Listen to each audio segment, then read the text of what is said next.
paradigm of absolute control. And that's why we're just out here doing simple things, pointing out that we're meant to be in nature and be natural. And this is where we find the source that God made to transcend the New World Order. And that's why they want to try to keep us out of it. I'm angry. I've had enough of these people. They're a bunch of Christian murderers, scum. They're on giant death factories keeping babies alive and selling their body parts. What more do you need to know about these people? I go out and face these scum.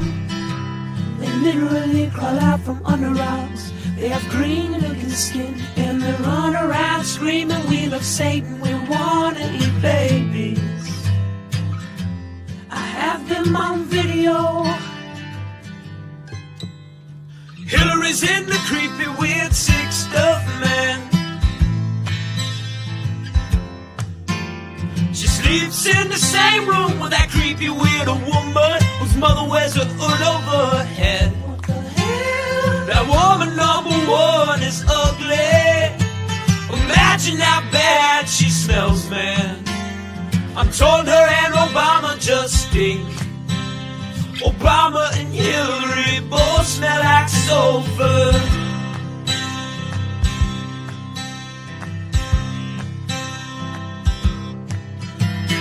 Literal vampire pot-belly goblins are hobbling round coming after us. My spirit gets close to that evil and I feel it go.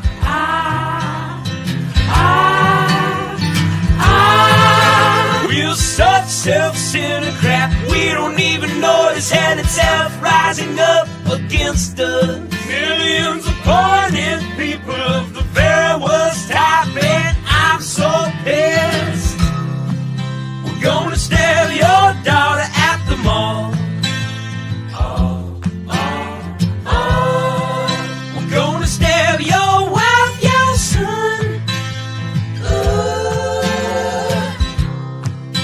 Gonna stab you with a butcher knife, and then the police chief is gonna say, we love our Somalis, we love our Muslims. Oh, they're so good, oh, they're so sweet.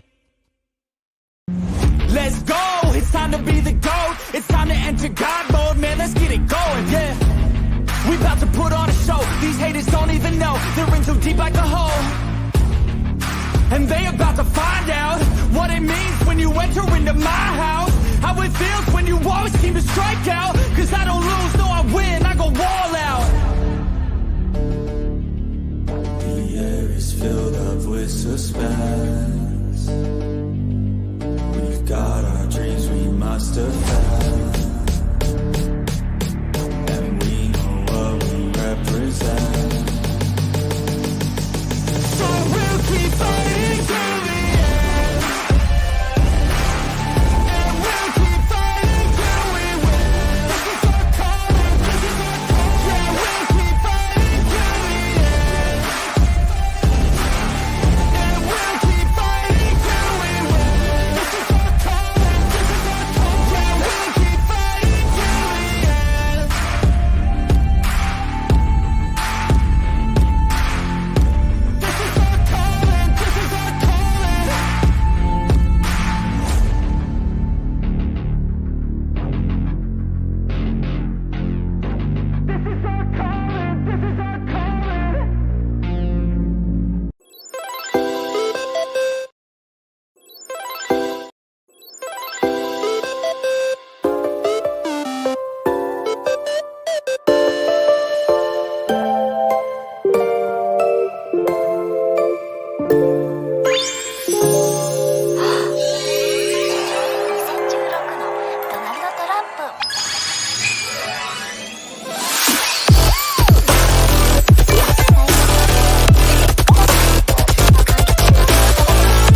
Are you guys aware that we almost see no titties in movies anymore? And we only see dicks? Has anybody noticed this? Yes, I love titties! Big old titties!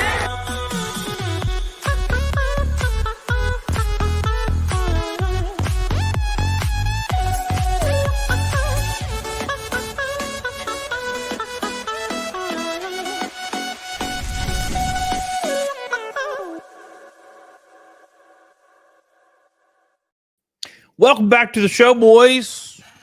We're live. We're happy. We're in charge. We're stressed to the gills. Hope you guys are doing well. The first super chat of the night matches my damn tank top. It's rabbit in the hole. Thank you, man. I appreciate you, dude. We're going to have a lot to talk about tonight. And there's moving pieces as we speak. As we speak. As I live and breathe. As I live and breathe, boys. Stuff's happening. It's going to be fun. Charlie just released a video. We're going to watch that. And we're going to watch all of it leading up to what's going on with the Charlie situation. Basically, it started, the catalyst was a podcast debate. And we're going to look into all that. And then we're going to go over what Charlie's saying now, because he just released a video just now, like seconds ago. Dr. Disrespect as well, which a lot of people have kind of flopped back on. I don't really know why. Somebody was calling me saying I was biased because I think it's inappropriate to talk to children in an inappropriate manner. And I was like, how am I? What am I biased? I was like, I like Dr. Disrespect. I liked him. He was the only gaming streamer that I actually enjoyed. I guess they thought I hated him or something. I don't know. But at any rate, we're gonna talk about that, and then also the damn kicker. We've been talking about this for a couple of days. MrBeast sends a cease and desist to old Dog Pack, the guy that made that giant video about the illegal lottery stuff. A cease and desist. And that's just like a damn corporate company with tons of money. That is just like them. Just threaten to sue somebody to silence them. It's so silly, man. So silly. And how does that work? Well, the reason it works is because they can bury you in litigation for years and years and years, and you can't keep an attorney that's extremely, extremely talented. You can't keep an attorney on retainer for that long. It'll bankrupt 99.8% of people. That's the whole point. So we're going to talk about all that shit, and more. So get on it, doggone it. We're going to have a lot of fun tonight. Make sure you like the stream. Thank you, Rabbit in the Hole. Says, been 10 years since the last NASCAR event. Can't wait. Can't wait. 3-hour drive to see you. Is that tomorrow? You coming? Or not tomorrow. Saturday? You coming to Saturday? Hell yeah. Thank you, my friend. It's going to be a wild time, guys. It's going to be a wild time. I wish you could see behind the scenes, man. I wish you could see the behind the scenes of how this all plays out. Whew. I'm walking the tightrope when it comes to funding. NASCAR is a scary business. And I've heard the phrase so many times from so many car owners going through, the sport. And they were like, they all say 99% of people go bankrupt trying to race. And I was like, I'll be fine. I got a lot of backing. I can't even buy my plane tickets.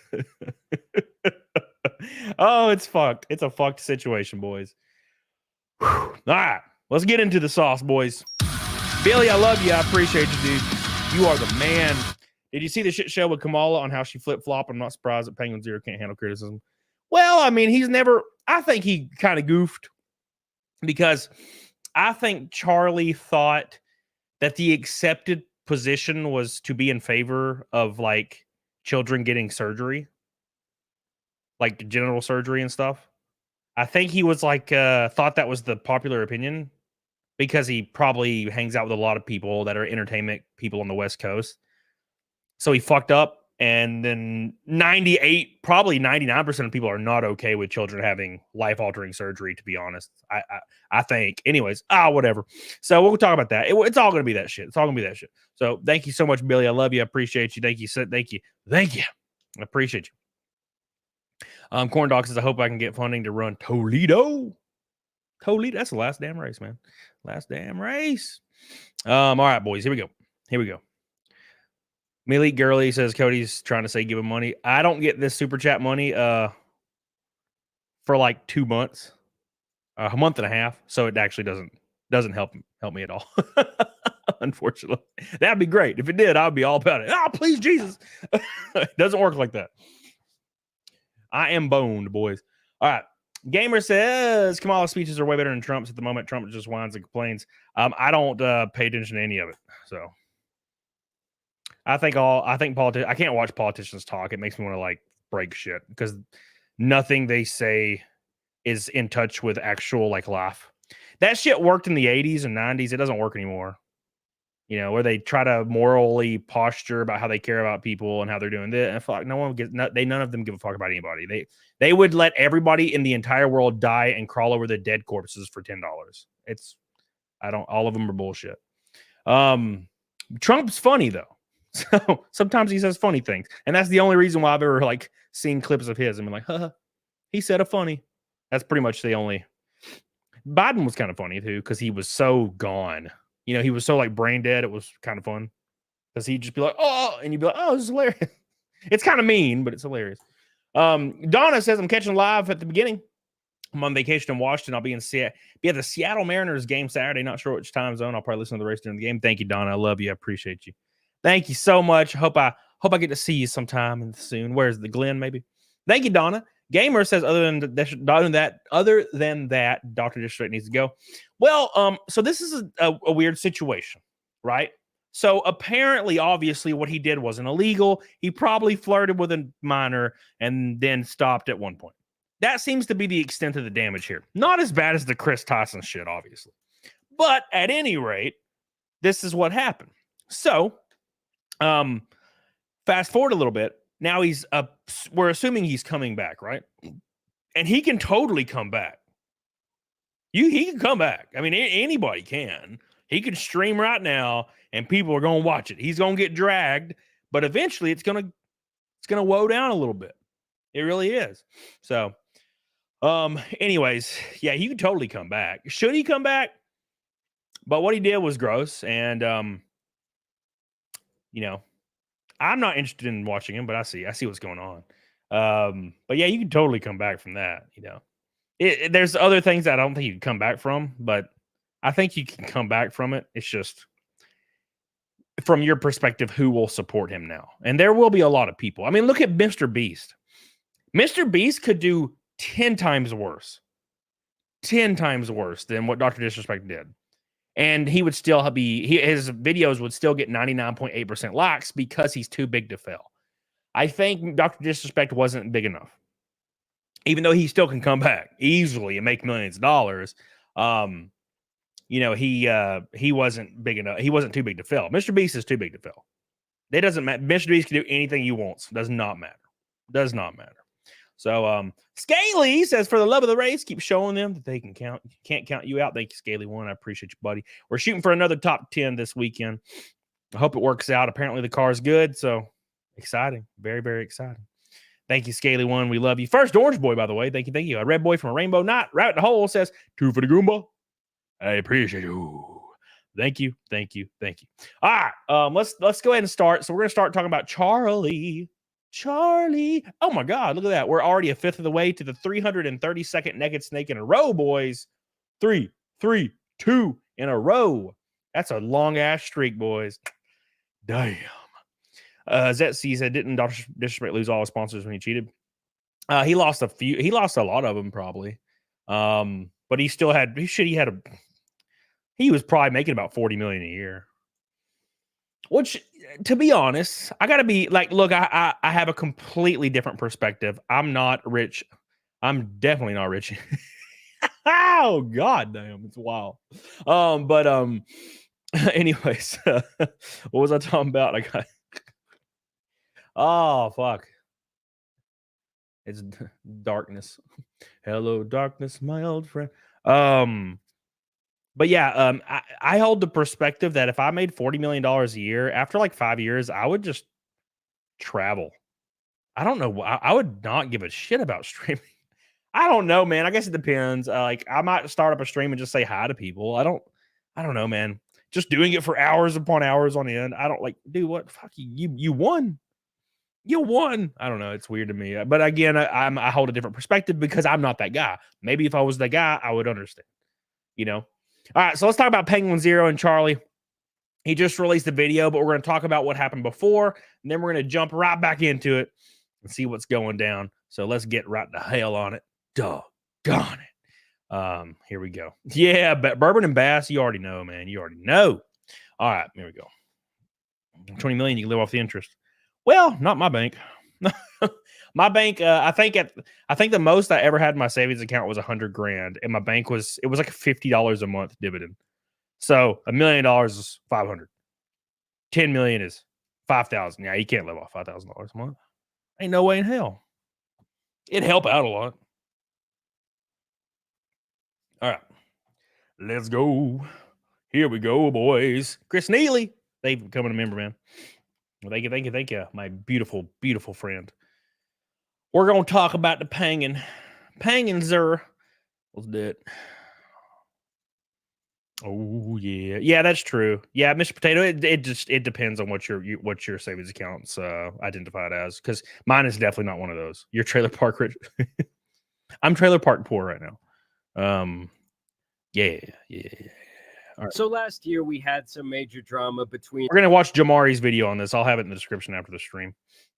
Jamari's videos are always fun to watch, but we're gonna jump right into the Charlie stuff, so people in the chat that have not been keeping up can see what's going down with our Charlie boy, and then we're gonna go right back into what just happened because he just made a video about, because everybody was like, "Oh my god, he's quitting YouTube! He's quitting YouTube! Holy shit, he's quitting YouTube!" So we're gonna talk about what's going on. Moist Critical, aka Charlie, and streamer Sneako, as Sneako was in his Red Pill era and posting relentlessly about Charlie, as well as a couple of other YouTubers and streamers he had made this infamous collage of. Best commentary award is a dude who doesn't believe in anything, who games for 13 hours straight. And so, guys, I farted in a diarrhea and this happened. I'm not gonna say names. Someone texted. I gotta be honest, that was a pretty good impression. He's in a monogamous relationship. This is his girl. He posted about Charlie to the point where he eventually had to reply with this tweet: "You pathetic, sensitive, soy little worm. I made fun of you for watching your girlfriend get f***ed by numerous other men and also insulted you for defending. That's not cancellation. That's just spitting on you for being a pitiful, sad." Out of this, we would then get the clip of Sneaky dancing around, brandishing a pistol in his hands, threatening Charlie, saying that he could get these clips. You want to watch my clips? Watch my clips. Watch my clips. This, of course, would... We gotta give you guys some context real quick. Sneako is also super cringe. Now, I'm gonna be completely honest with you. I don't really have an opinion on Charlie, other than I never really understood his humor. It's kind of like goofy. I gotta, you know what? Let me be a little bit more transparent. After I saw his like 500th video of him saying, "Insert word situation is crazy," it like infuriated me. I was like, this motherfucker can literally say, "The target situation's crazy," and get like 1 million views in an hour. And I'm just like, it's not fair, and flip my tail. It's not fair. I'm so jealous, you know? So it's just like, you don't even have to try. God, you know how hard I have to try? He doesn't even have to try. He can just be like, "Hey guys." You know, I don't know, man. Whatever. I get it. Look, hey, dude, it works, right? So whatever. But at any rate, Sneako is terrible. Sneako is much more terrible than Charlie, in my opinion. But Charlie had a really bad opinion on something that's going to be covered in this. And yes, Brion, I saw that Charlie just uploaded a video. We're actually going to watch it right after this. I just wanted to give everybody some context of the situation, and then we're going to jump right into it. Give us the most glorious moment in the beef, the Mags comments. But he's a fucking imbecile. You absolute buffoon. What you have there is not clips. These are mags. They're mags, not clips. The same way that this is also a mag. And then we would later get this debate. Yes. That is also a very cringe moment. So, for example, mag. This is a mag, not a clip. Okay. Yes, they called them clips in Resident Evil 1 on PlayStation 1, but they're not. They're mags. Okay. Very easy to very easy to spot here. All right. Here we go. Overall, in the eyes of most, Charlie would decimate Sneako here and make him look very immature. And I would say the majority of viewers thought at this point that he had won the war. Well, Sneako has again been trashing Charlie like no other, especially over the recent situation with MrBeast and his creeper Chris. Sneako's stance was that Charlie is a coward for not immediately speaking up about this situation, saying that he is a hypocrite for talking about Dr. Disrespect, but not discussing Chris. Yo, look out, Moist Critical is not going to go talk about the Chris situation because he wants to have the MrBeast collab. Well, Charlie would respond. Yeah, so that is true. I was actually kind of confused as to why Charlie was not talking about the Chris situation. And I think the reason that Charlie was not talking about the Chris situation, and we have to understand that Charlie has a lot to lose. It's hard, looking at it from our perspectives, because I can just say whatever I want. I'm a nobody online. And us as viewers, we can just watch and say, oh, this is what I would do. Right. And he said it on stream. Well, he did say it on stream, Corn Dogger, but he said, yeah, it doesn't look good. That was his entire statement. And then he made a video about it. Right. Keep in mind, it's like the biggest drama in the world for like a week, and he wasn't talking about it. That's the point. So at any rate, then he finally releases a video, but I'm pretty sure he was waiting until the popular consensus was that Chris Tyson was a piece of shit, which is not, it's not that unreasonable of a position, right? Keep in mind, Charlie has a lot to lose. So he wants to make sure that the Ava Chris Tyson thing is very, very open and shut. He doesn't have to worry about getting canceled on the other end of it, right? Whereas Sneako can kind of say whatever he wants. Charlie's pushed by YouTube. Charlie's partnered with YouTube. Charlie can't just say shit. I mean, you may think he can, but he can't. He really can't. So, anyways, let's get to it. Get to it, y'all. Respond to this on Twitter and even spend several minutes in his video about the Chris situation, addressing Sneako's claim that he was ducking this topic. I was always going to make a full breakdown of this because it's bad. It's a horrible situation. So yes, you're right. I do talk about like big trending bad shit like Dr. Disrespect or like Cody Ko most recently. I don't know why people thought I wouldn't talk about this. So I've never been someone to shy away from a bad situation like this just because I know or am familiar with the person that it's about. He has no problem abandoning his morals and defending blatant, brushing it under the rug as long as it means it keeps the MrBeast collab alive. For you to make insinuations like that and even claims like that is f***ing unhinged, considering you make actual defense arguments constantly. Well, once again, after this back and forth, the two would... Sneako does do that. And to be a little technical, I think it's hebephile, not pedophile. But I mean, it's splitting hairs, whatever. Right? You can't really muddy the waters with semantics like that because people don't get it. Normies don't get things. And I'm that way about a lot of subject matters. For example, when people ask me, hey, are you a NASCAR driver? I say yes. Because I technically I am. But when people think of NASCAR, they just think of cars going in a circle, right? I race in the 4th tier series of NASCAR. And it retained its name after its buyout, which is called ARCA, but it's owned by NASCAR. So they could have changed the name, but I don't think they wanted to because ARCA. And also a lot of the ARCA leadership remained the same. So I don't tell people, oh, well, actually, I mean, yeah, but technically, but it's called ARCA, but it's like, it's NASCAR, but it's, it's called ARCA, because people will be like, huh, Billy Hatcher says the bottom tier of NASCAR. Yeah, it's not even in it's not even 1,000 rungs. It's 1,000 rungs above the bottom tier of NASCAR. It is definitely not the bottom tier, Billy Hatcher. See, you don't even know. See, that's my point. Like, you don't even know. Normies just blah, blah, blah. You know what I'm saying? So I just say NASCAR because it doesn't change anything. Oh, you're going in circles. You know what I'm saying? And so, like, when you technically Sneako thinks that like a 25-year-old should be able to marry a 16-year-old. Technically, that's called I think it's called a hebephile. But if you tell somebody that, they're just like, whoa, like, just so you just say it. I get it. Very random rant. There you go. Enjoy it. Here we go. Yeah, exactly, Krabby Patty. It's true. It's just when you start trying to like get into the semantics of it, people just get more confused. And they're like, so you're not an NASCAR? It's like, yeah. It's like, oh, well, what are you talking about then? It's like, so you're doing this weird circular explanation.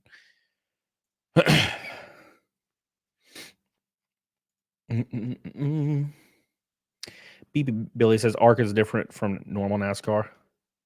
I mean, yeah.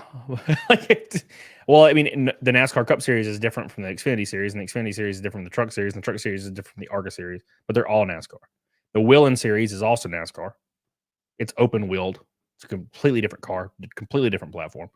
So have another debate, and this time people were a lot more conflicted about who actually won, as both of them made some very strange comments throughout this conversation. Now, just to be completely transparent with you guys, the full debate here was around 90 minutes long, and no, I did not watch the entire thing. I just feel like at this point my brain is already rotted enough, and I didn't want to put it through that type of stress. But if these two comments that these guys made are any indication of how this debate went overall, yeah, I just don't think my brain could have taken it. So first, let's talk about what Sneako had to say. As you guys know, he's been riding the anti-age of consent wave for quite some time now. It's just because we have a different idea of what it means to be a child, which can be tracked historically. The general principle in Islam is, you can do what you kind of want, so long as, I'm not going to say you can do what you want so long as you're harming. You can marry whomever you want to marry, so long as it doesn't cause them harm, physical and psychological. And once again, is very relative. And so Charlie kind of questioned him about his beliefs here, asking him if a 21-year-old should be able to marry a 15-year-old. And you'll never believe what he has to say. I'm talking about your personal beliefs. Do you think someone in their 20s should be able to marry a 15 or 16-year-old? So should someone who's about to graduate college be able to marry someone who's just entering high school? Like last year, they were running around on that middle school playground. I personally wouldn't do it. I don't know many people who would do it. The maturity for people and the teenagers in the West is getting much worse, but there are... We're talking globally. Let's just talk globally. Like, do you think it is okay for... I'm not talking about just you specifically anymore. Anyone. Do you think it's okay for anyone in their 20s, an adult, to marry a 15 or 16-year-old? A 21-year-old, if there was a marriage where the father consented and the daughter consented, and it was both good on both families and they wanted to do it, why am I going to get involved? Why should we get the government involved? Well, at that point, that's almost like arguing, well, why should we have any laws at all? I mean, don't get me wrong. I'm not a big fan of the government overreaching into people's personal lives and their personal decisions. But as a society, we have to have some sort of structure of what's right and wrong. So here's my take on that. Real quick, and after we get through this video, we're gonna watch Charlie's brand new video. So real quick, I don't think so. So I don't think a 21-year-old should be able to marry a 15-year-old. Let's get that right out of the way. So there you go. But here's something to think about. This was completely normal, like 1985, 1990 prior, like completely normal, and no one really talked about it. Was it right or wrong? I'm leaning towards wrong. But still, this is a very new thing. And I think us in our generation, we were brought up right when it started being like not an acceptable thing socially. So we've always thought it is completely insane. But my Uncle Gene married my Aunt Gail when she was like 12. And he died like a long time ago. And she's still like completely alive and not even that old. And he died a long time ago. He was like 34 or something when he married her, and she was like 12, right? And that's the story for probably 50% of people's families prior to 1970 and 1980, So this whole like thing is kind of new, but it's Alabama. No, it was Illinois. My family's not from Alabama. So this is kind of a more recent thing, but in our generation, it doesn't feel like it's recent because it's always been the thing in our generation. So you're going to get people that are on different aspects of this. Now, obviously, it depends on your religious beliefs. Some religions are totally fine with it, which is fucked. But I don't think it's okay at all. And I think it's a good change. And I said this a few streams ago. I think that's one of the positive change. One of the only positive changes, I think, societally that we've had is letting children mature before it's like acceptable for them to get married, right? Because I'm pretty sure that somebody that was 14 when I was a kid got married to like a 30-year-old somewhere, and one of a third cousin or a distant cousin or something. So anyways, we'll continue on. Cat Madison says what he is saying is not true. What? It's not true. What am I saying? That's not true. You saying that my grandpa or my great uncle Gene did not marry a 12-year-old? Are you saying, what are you saying? I don't know. What am I saying? I'm just wrong. Or I'm just not true. It's just not true. What's not true? It's not true. What's not true? What's not? I don't understand what's not true. It's not true. All right, let's continue. The age of consent is not true. What? I still don't know what the fuck's happening. Anyways, I'm gonna just keep moving on because I don't know what you're talking about. It's not true. What's not true? Subject matter. It's like, okay, well, the age of consent was 12 years old, or that the states didn't even have an age of consent like within the last 40 years. But like a lot of age consent laws were actually like kind of recent. A lot of people don't realize this. Sad Lad Chats is my mom's 16 and my dad was 21 when they started. Thank you, Sad Lad Chat. I appreciate you. Kate of the Swiss, $5. Love you, dude. Appreciate you. 2 for the Goomba. Am I missing these? I hope I'm not missing these. That's impossible. All right, here we go. And I would think that most people with a rational brain can understand why a 15-year-old is not mentally equipped to handle the decision of getting married to someone in their 20s. A 25-year-old woman is not mentally equipped, to be fair. Oh my god. Oh my god. Oh man. All right, anyways. Cat Madison says the age of consent was 18 even back in the 60s and 70s. Oh, the age of consent was 14 in my state very recently. So, yeah, Cat Madison. So there's these things in the U.S.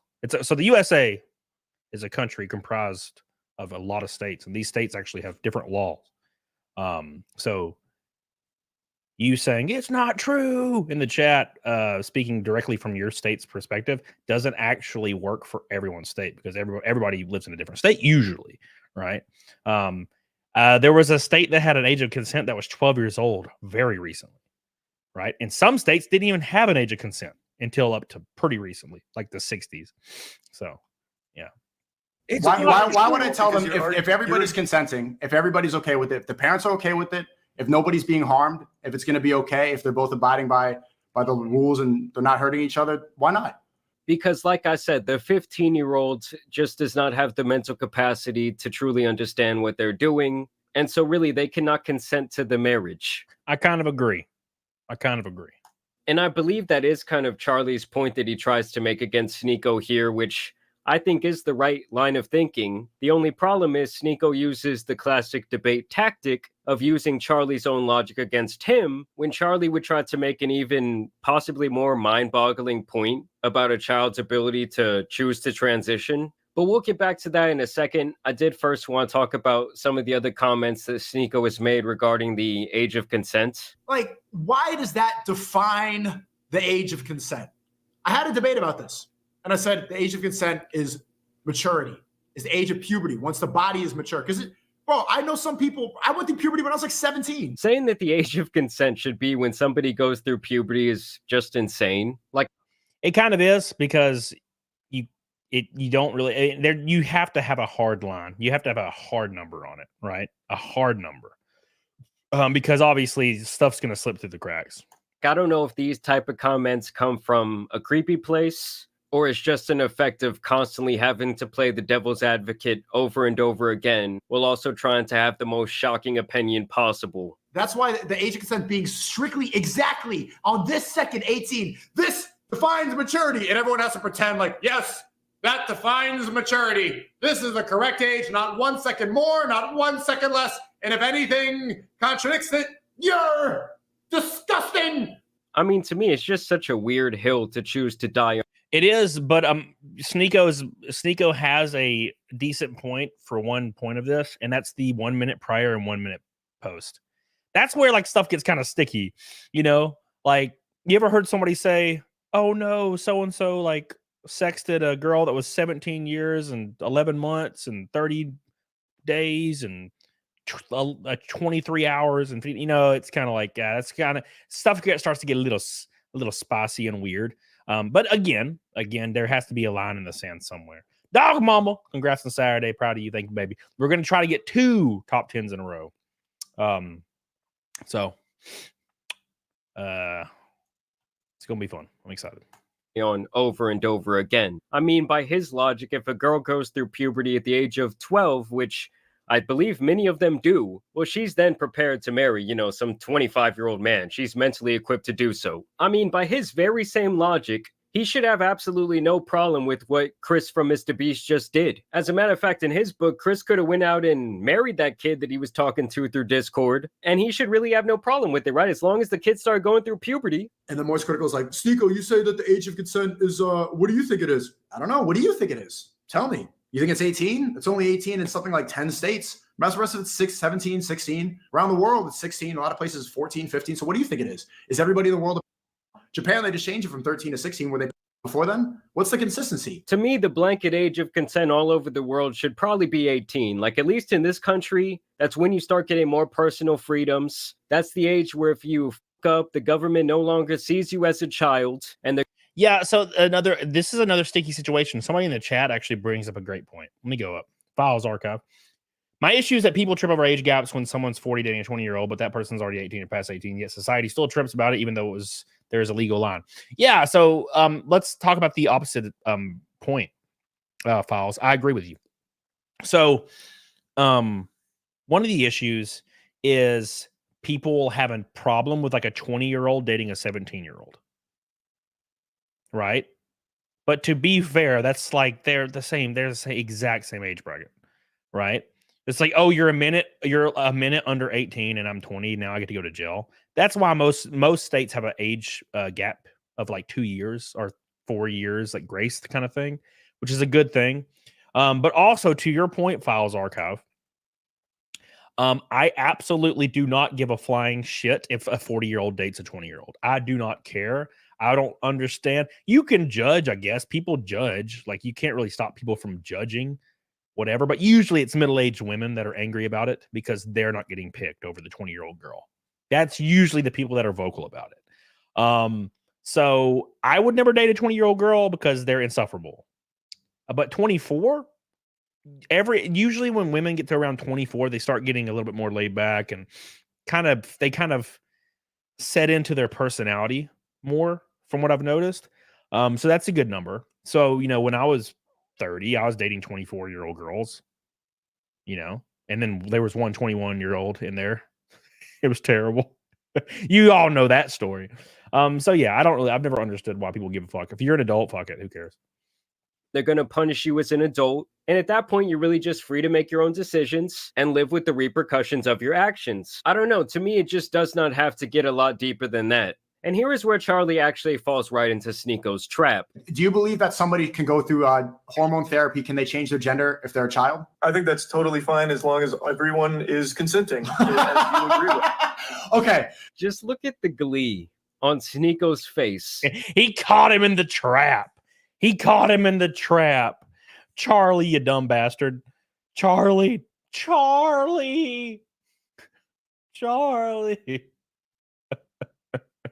You bastard. So, okay, here's what Charlie thinks. And I think Charlie was trying to appeal to the less cancelable side of society right now. And unfortunately, I think it's shifted lately. I think people are more open to say they're not in favor of children getting gender reassignment surgeries. I think a lot of people are really, really totally like they're okay to say this now. Whereas Charlie's like stuck in the 2022 where you have to say whatever like you think you're supposed to say so you don't get canceled. So Charlie says right here that he thinks children should be able to get gender reassignment surgery. Children, by the way, 12 years old to 17 years old should be able to get gender reassignment surgery. That's what Charlie is saying here. This is an asinine take from Charlie. It's a very L take from Charlie. Charlie's dumbass. Now, let me explain something to you. Charlie comes out later and claims that this is stupid, that anybody even cares because it's actually illegal for children to get gender reassignment surgeries. Charlie is also extremely dumb as hell because it is not illegal to get gender reassignment surgeries as a child. I don't know where people get this. Because people, when they try to defend their take, they always say the same thing. It's actually totally not even legal for children. And I'm like, what the? Are you making this up? Where do you get this? It's like illegal in 3 places now. There was 900 done from 2016 to 2020. We don't even have recent data on this. 2016 to 2020 of minors getting gender reassignment surgery.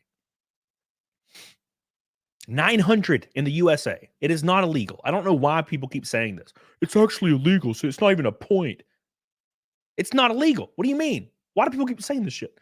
Anyways, so Charlie's take is asinine. What's up, Aberrant Designs? How you doing, baby?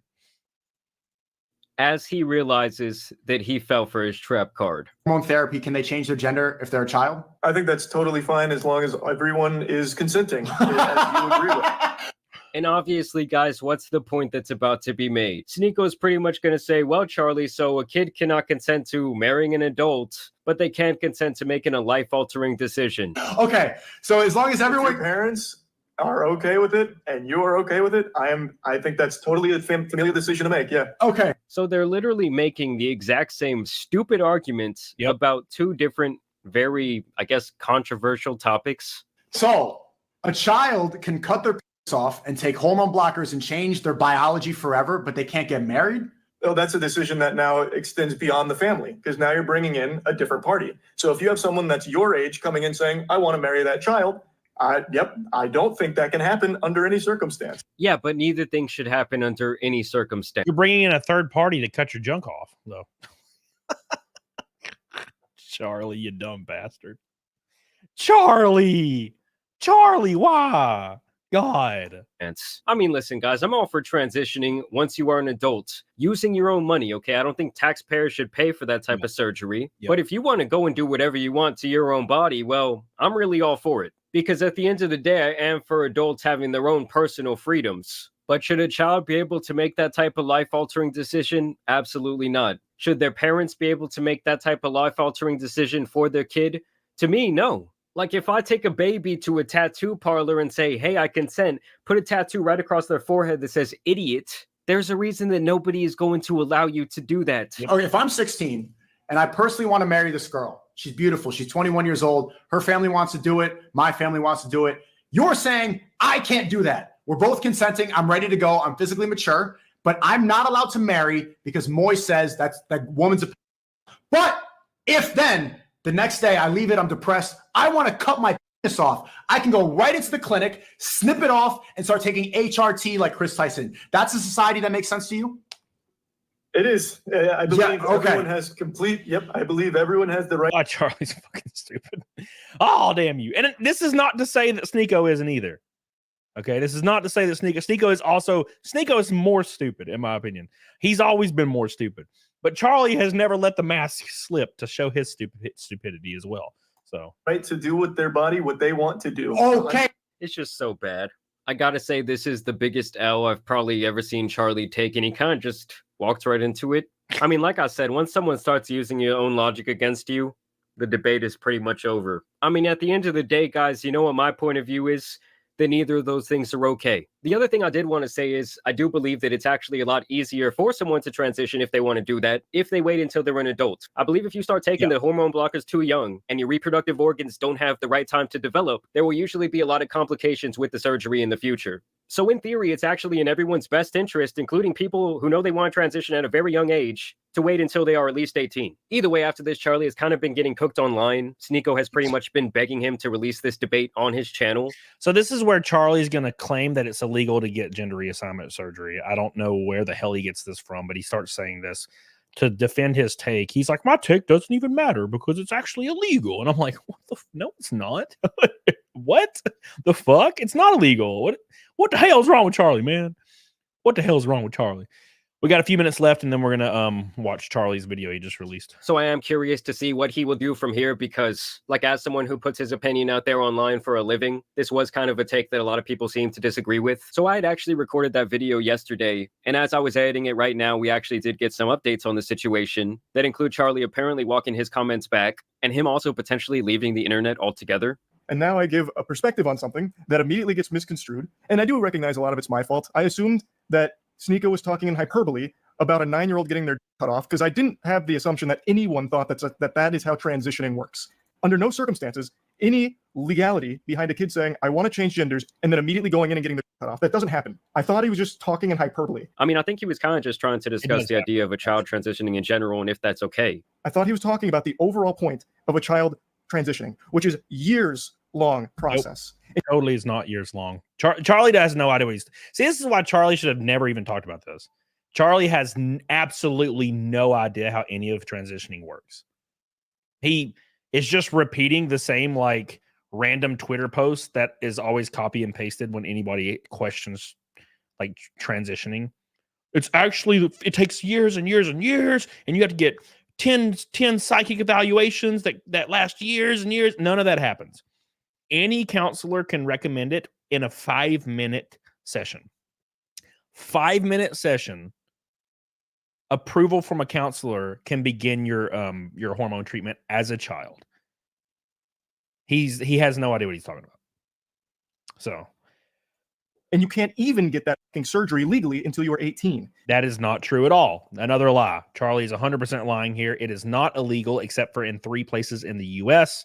900 gender reassignment surgeries happened on children's ages 12 to 17 based on a national health database from 2016 to 2020. Charlie has no idea what he's talking about again because he doesn't research anything. He just reads an article and releases a video and gets millions of views. And he's never really had to work in the last couple of years. He did at the beginning, but he's been on cruise control for a couple of years. Yeah, but you can definitely start transitioning and taking these various hormones before you turn 18 years old, especially in some states. And I guess I should. And you can get gender reassignment surgery also.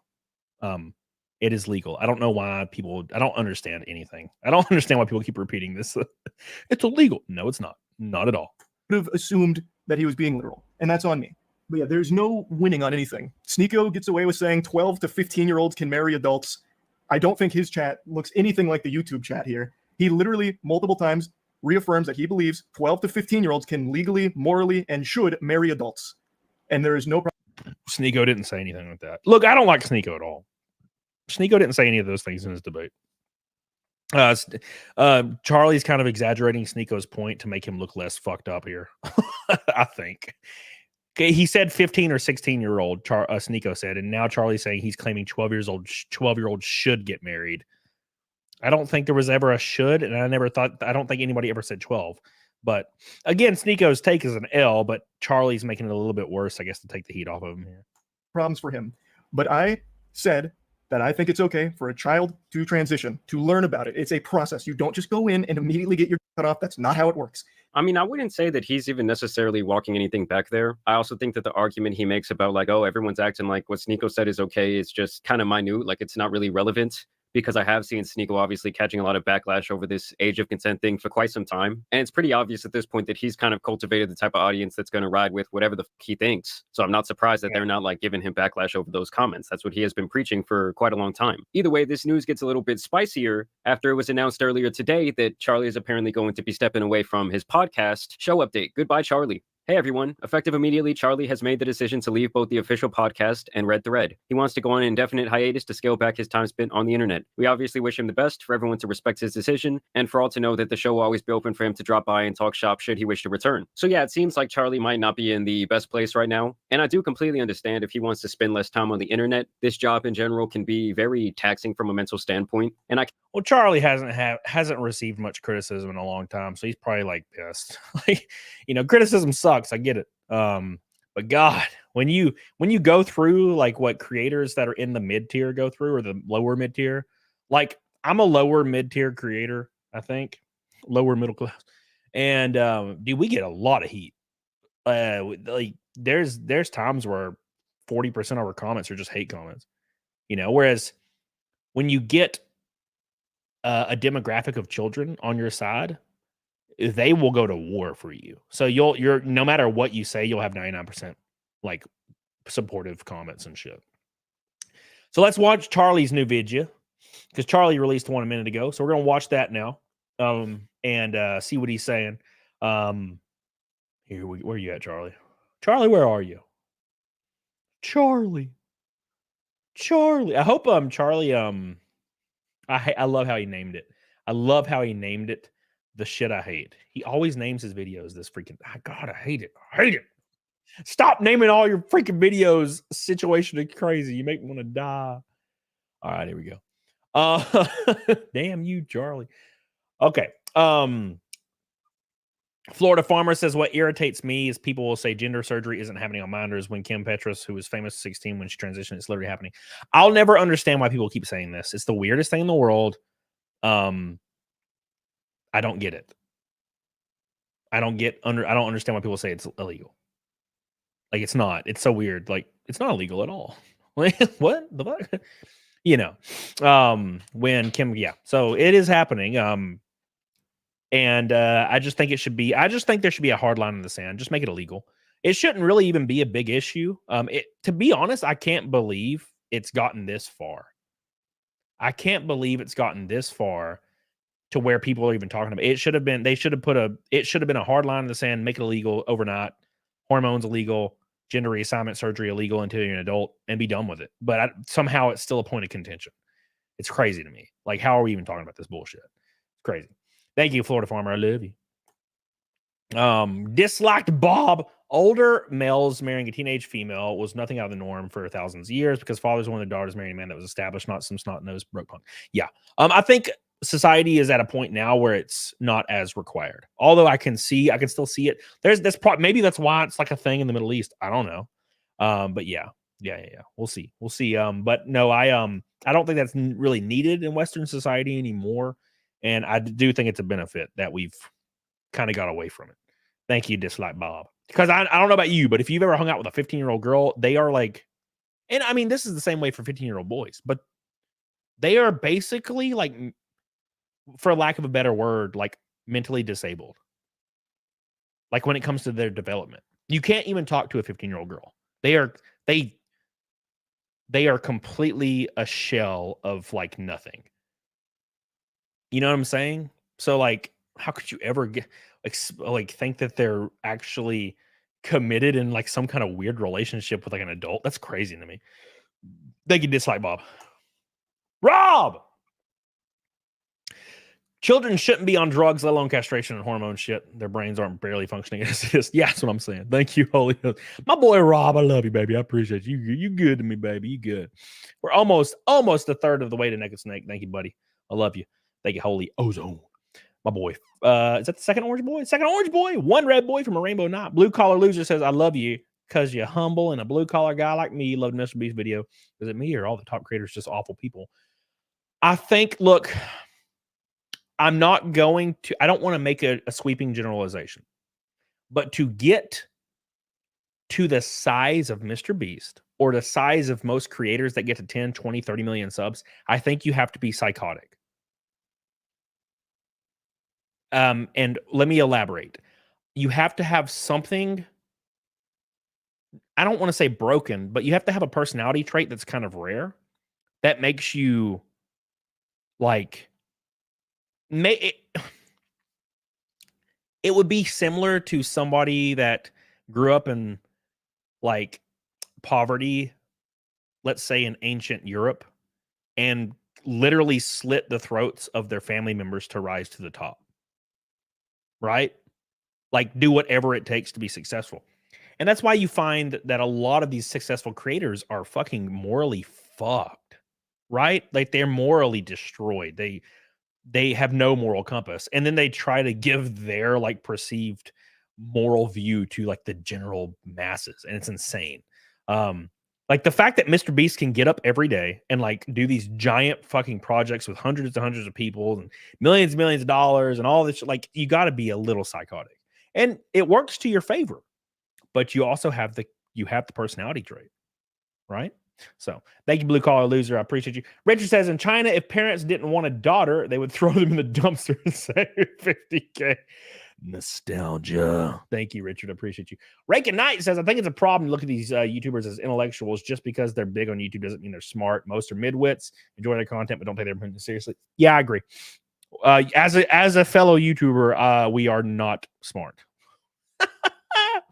Thank you, Rake Knight. I love you. I appreciate you so much, my boy. Rabbit in the Hole says, can we go back to Boogie? Catch y'all later. Man, I'm tired of Boogie's dumbass. I can't talk about Boogie anymore, man. He's crazy. Thank you, Rabbit in the Hole. And he's a little... His acting is just too silly. It's just too damn silly, man. All right, boys. Thank you so much. Make sure you guys hit that. God, another orange boy, and it's from Karis. Here he comes. There's a mental disconnect required to pursue that much money. And apparently I don't have it because I'm struggling. Thank you, Karis. I love you, dude. I appreciate you, man. Karos coming in with that orange boy. Thank you, thank you, thank you. Almost halfway to Naked Snake already. Thank you. Karis, Rakin, and Rob with the orange boys back to back to back to back. All right. So let's watch Charlie's new video, where he's probably going to elaborate on a lot of this, and it'll probably help us understand more what's going on here. Because when I read the initial statement, it looked like he was quitting his podcast. But then you say you're taking a step back from the internet. So let's see what old Charla has to say. I do think it would be hilarious if Charlie got a haircut and then shaved his beard and just didn't say anything. I don't know why you wouldn't do that. It'd be funny, like just for like one video. I mean, yeah, obviously you'd have to grow it back up. Betsy, what a week, huh, sports fans? Holy Toledo. Yeah. 24 minutes. Holy fuck. So Moist Critical's in a big oopsie poopsie situation here. It reminds me of the time in Moonfall when Casey Houseman sacrifices himself and dies of cringe to become the moon. Yeah, so being serious. Yeah, I don't get Charlie's humor, I'm gonna be honest. Now, since this has become such a big issue, I've been in a lot of drama recently. I'm in hot water and I'm biting on the fart bubbles that pop up in the bathtub here. It is a lot. So let's start with the most recent one today. My retirement. I didn't know I was retiring. That's news to me. I'm as shocked as all of you are. I had a ton of fun last night playing a game called Clickleding, which is basically like a cuckoldry simulator, but for clicking against like the Lorax in a hotel room. And I just did like an old school gameplay commentary video. I was bubbly, full of jubilation. I posted it today only to learn that I'm just a big old fucking liar. Liar, plants for hire, I suppose. Apparently, and I didn't know this until I posted the video, everyone was under the impression that I was quitting the internet. So I started scratching at the hair on my chinny chin, wondering, when the fuck did that happen? Was I sleepwalking? Do I have somnambulism? Is this some kind of like, Well, when you release a very, very vague, and no, now he didn't release it. If I recall, his podcast released this statement saying he was taking a step back from the internet. Everybody reads that as he's retiring, obviously. And then, of course, people run with it because that's just how that works. Skylar says Moonfall was like a really bad sci-fi movie, notably good, bad IG. I liked it. I thought it was great. I love Moonfall because it doesn't take itself too seriously. Like these motherfuckers literally just jump in a shuttle and fly into space. Like there's no prep. You know how it takes like weeks to prep a shit? They like just jump in it and put the seatbelts on and fly off into the, like, what the hell? It's so silly. And then they get to the moon. I thought it was fun. I like when the moon comes down and almost hits the damn planet and then sucks back up. I thought it was fun. It was stupid but fun. Like Armageddon, stupid but fun. A Fight Club situation, but instead of like Tyler Durden, I have fucking Charles Turden here that's just making wrong announcements. It turns out the patient zero behind all of this was a post Jackson made announcing that I would be leaving the podcasts, which is something I thought about periodically for quite a few months now, mainly because I started to recognize that I was becoming the very thing I'd make fun of with being chronically online. Like I just was always online, and the podcasts were a big proponent of that, and I just kind of wanted to scale back the amount of time I spend online. So then I kept Jackson in the loop the whole time here about where my head was at, and last week I told him, hey man, I think it's going to be where I hang up the jersey. You can put it in the rafters, throw it in the dumpster, but I think I'm just going to be, sailing off into the sunset here and just reducing the amount of stuff I do online, which he completely understood. So he made the announcement just letting people know that, and then that got spun on Twitter and Reddit as Moist Critical's taking an indefinite hiatus and quitting the internet fundamentally. Don't know when I'll be back. He's done with the internet because of all this controversy. Patooey on his grave. He's gone. When I looking at the post, I don't even know. The timing was terrible. So what it looked like to everybody was he was taking a hiatus from the internet because he made an awful take and then followed up his awful take with zero like research on what he had previously stated and like double down on it. And I think he was like, you know what? Yeah, you know what I'm saying? General Money said Penguin didn't quit, just posted a video. Yeah, we were getting to that. I was given the context video first before we got into his response. Yeah. Thank you, General Demoni. I don't know why this your names sounds like something I would name like a boxer in Fight Night Round 3. General D Money. I don't know why. It's like, you better watch out. Here comes General D Money. You know, thank you. I would actually think of names that I enjoyed when I made characters on games. All my other friends just made like their characters just N-word like every time. This was a long time ago. This was back in the mid 2000s. And I would be like, I remember I made a guy on Fight Night or something. It was one of those games. And his name was like Spawn of Satan. And he was just giant and like red. And like my one of my other friends just named like his guy like N-word guy or something. And I'm like, is this all like you name every character the N-word? This is like you have no imagination. Like it's just every single character is the N-word. The mid 2000s. It was wild. Thank you, General D Money. Raza, the legend says, don't be a kin. Don't be taken by his charm. He's quite dangerous with his rhetoric. Thank you, RZ. I appreciate you. Charlie's video is almost on 1 million views an hour. Yeah, he made like $4,000 in an hour. God, that would save my ass. Where that's coming from? It's literally just talking about the podcast and me just stepping away. Like, it's not. It doesn't extend beyond that. I can't even wrap my tiny noodle around how anyone could perceive this as me being done with the internet. My banana says lines up with what my dad always said about the South. Yeah, a common misconception with a lot of people in the chat. They always think when I'm telling stories, it's always about the South when I'm a kid, and it's not. it's not, man. These were not Southern people. Oh, it's a common misconception. You know, very common misconception. I grew up in like almost an entirely all black area.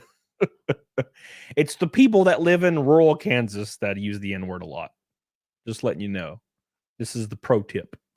Entirely, but that's the story that they ran with, and that's what most people saw, not the actual post. So everyone thought I was quitting the internet, so I posted that video that I was really happy with because it just felt like an OG old school video that made me happy. And then bang, just a flood of comments and dislikes all saying shit like, how could you fucking deceive us? I thought you quit, huh? What happened to leaving, huh? I just read this post on Twitter from an account that had a profile pic of titties photoshopped onto Thomas Edison that said you were done, and it had 50,000 likes, so I know it was true, and you're just a fucking liar. I can't even just peacefully walk away from some projects without it being a... Listen here, Andreas, I'll read your erect cock fucking super chat here momentarily, all right?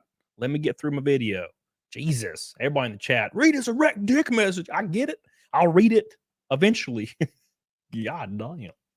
You damn erect dick bastard. Massive fucking reaction over actual nothing burger information. And trust me, no one has a palate more refined for nothing burgers than me. I have ranted about the stupidest shit of all time, but this was mind-boggling even for me. So to set the record straight, no, I'm not retiring, despite what the experts are telling you. All I did was walk away from a couple of projects. Like, that's really it. Like, that's a pretty normal thing to do, especially when one of them I've been doing for like 8 years. I really didn't think it was that deep, especially not deep enough for how big of a story it's become with all of the wild narratives running around about the true reason that I stopped doing it. So let's get into that drama. Here we go. Here we go. Zeb says, I'm in rural Kansas and we don't say that shit. You don't say it now. You don't say it now. You don't say it now. You know what I'm saying? In the mid 2000s, man, when Xbox Live first became a thing, every single time you would get in a lobby and there were squeakers in the chat. That's an old phrase. I don't know if they use squeakers anymore. Is that still a term? Squeakers? Every single time, no matter the game, Halo 2, Halo 3, Call of Duty, Modern Warfare, Call of Duty 4, every single person said the N-word. They spammed that shit.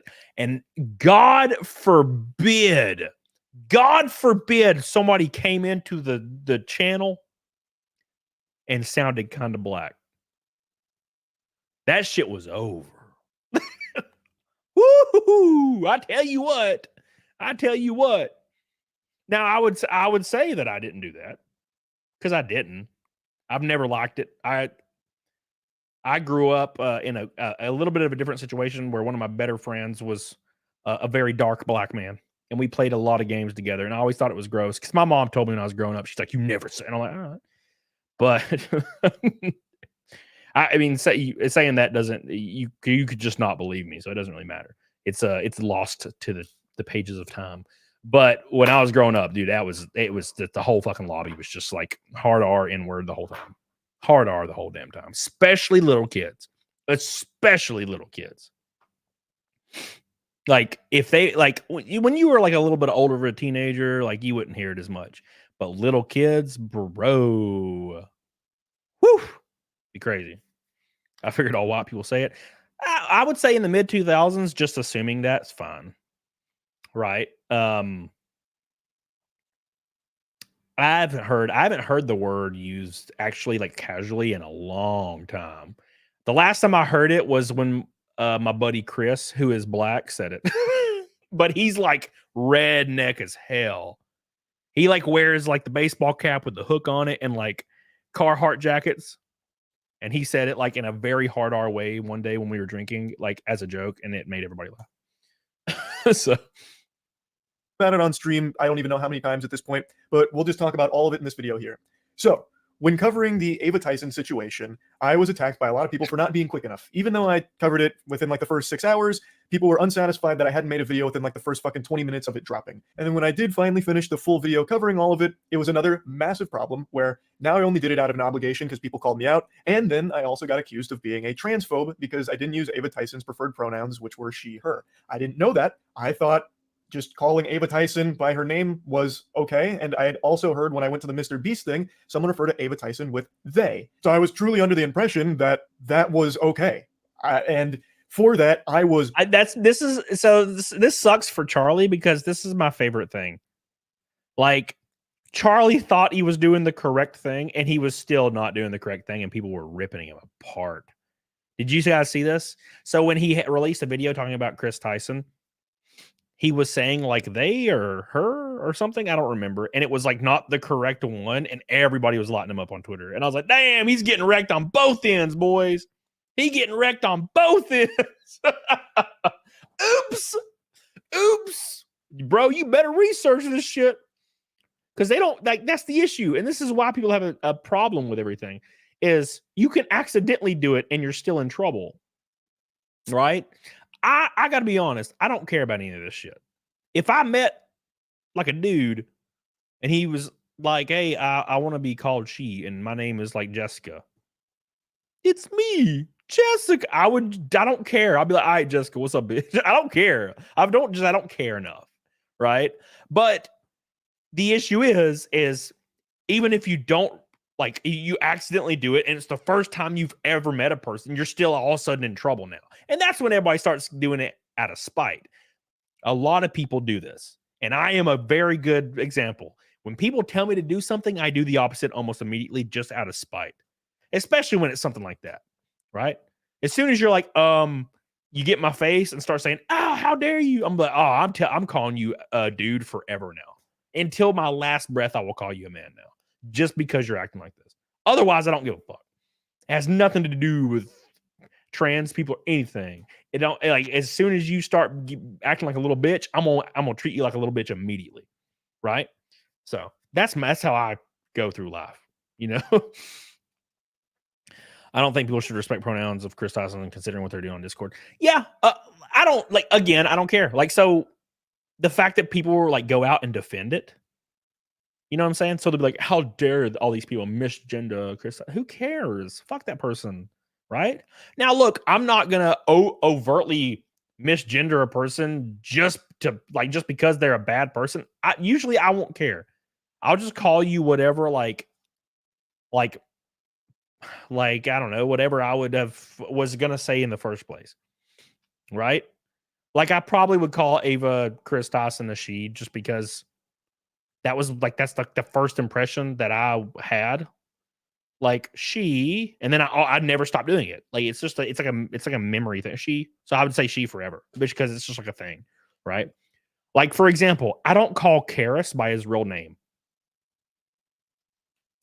He's been my mod forever in the chat. I don't call him I don't call him his real name. I call him Karis, and I always have. You know what I'm saying? It's just it's just a thing. I can't really change it now.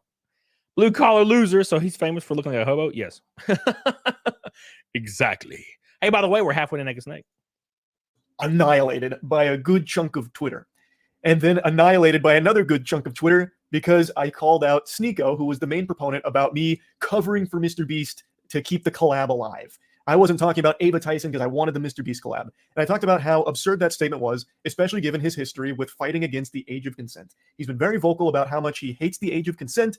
And so I talked about that briefly at the end of the video, which then changed the whole narrative for a lot of people, where I never talked about Ava Tyson and only talked about Sneako. So it was a complete lose-lose, because if I didn't talk about what Sneako was saying, I would have been called a coward for not addressing it and talking about, like, well, he was going to cover for MrBeast until Sneako called him out. So, like, if I didn't do it, I would have been attacked. I did do it, still got attacked. It really was unwinnable. But from that spawned a conversation where I talked to Sneako directly, because he was very upset that I was talking about how him rallying against the age of consent is pedophile arguments, like defending pedophilia. As I've said since the very beginning of this channel, I'm always willing to engage with people I disagree with, and I thought that maybe there was a chance I misunderstood what he was trying. Yeah, I'll get out.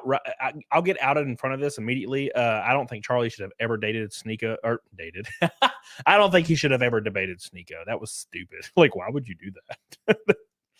Like, he's a well-known dumb, like, provocateur. Why would you debate that guy? It's weird to say, even though it's still abhorrent. I thought, okay, maybe he's not actually trying to defend pedophilia. He's like some kind of pseudo-intellectual debate bro who's trying to say something else. So I was willing to hear him out on it, and I talked to him in DMs, and he said he doesn't believe in the age of consent. He believes in the age of marriage, can't assign a number to it, but said that when someone can legally drive, they should be able to marry at the same time, which is literally like a 15 or 16-year-old, because you get your permit 15, your license at 16, and both are way too young to be marrying. That shit is completely unacceptable. It is downright disgusting. He then said that he was happy to discuss it in a call, which I said I was willing to hear him out on, and he said that he would do it later because he was outside doing an IRL stream in Turkey.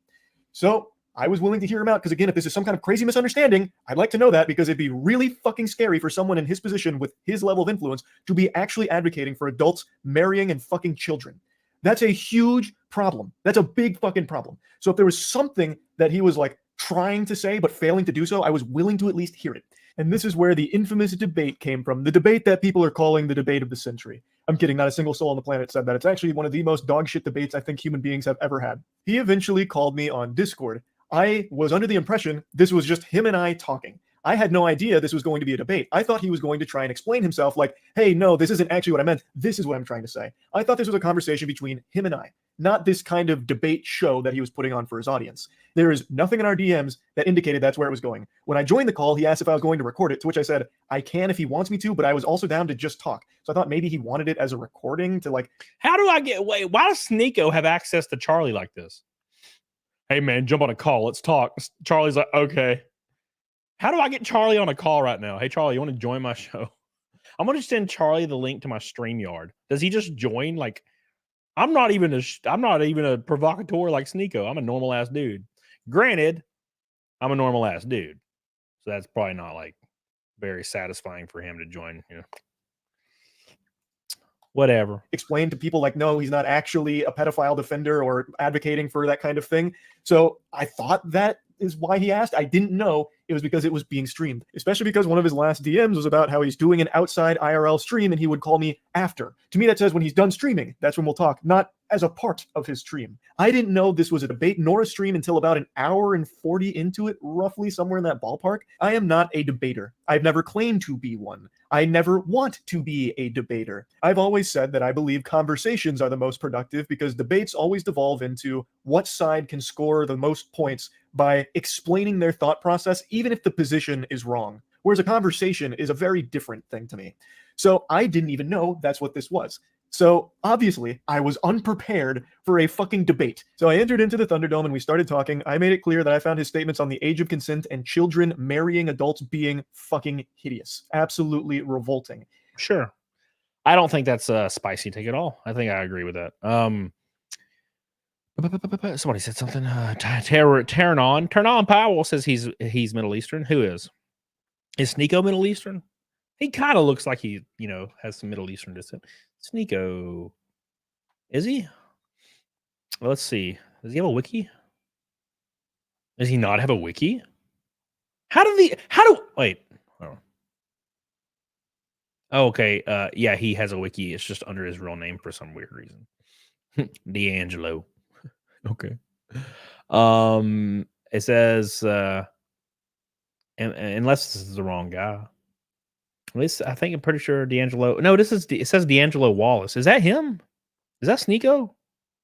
Sneako is named D'Angelo Wallace. Cuties. Okay, this definitely is him. All right.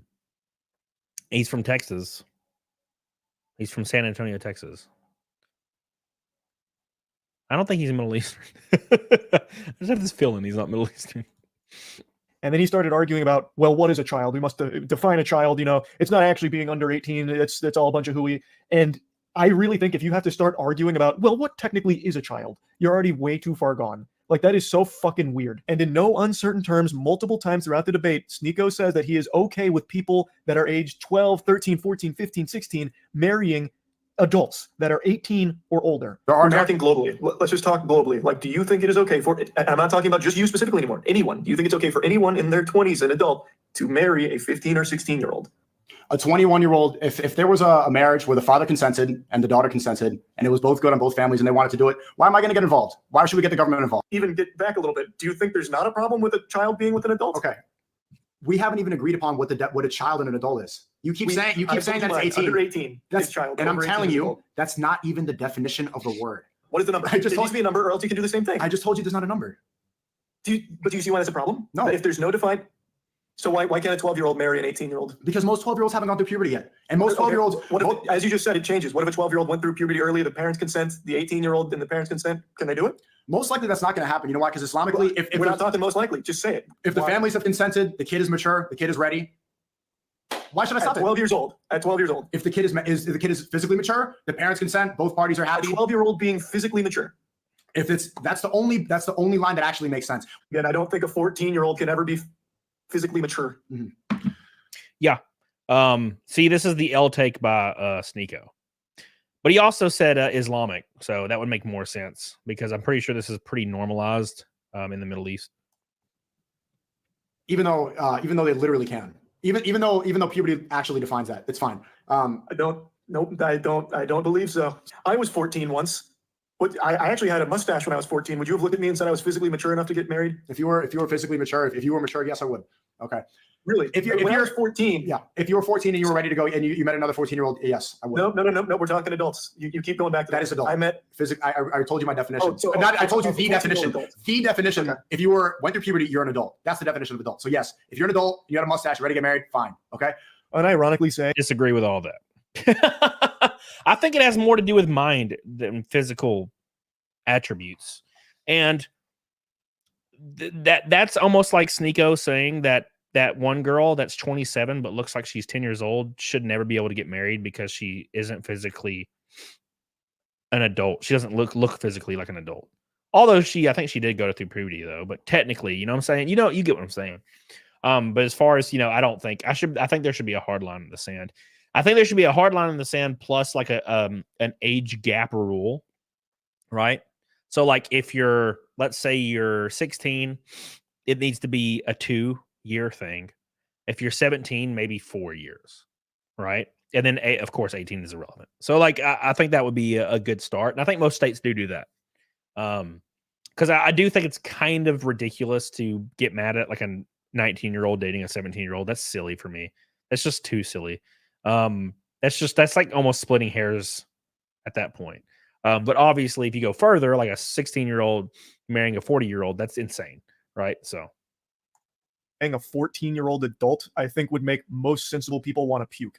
There's so many instances of this, and a lot of the conversation was spent with him talking about like overseas age of consent, like talking about how Japan's age of consent was 13 for the longest time, this and that.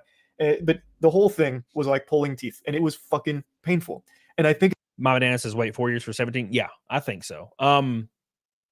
Maybe not 4, maybe 3. I don't know about 21.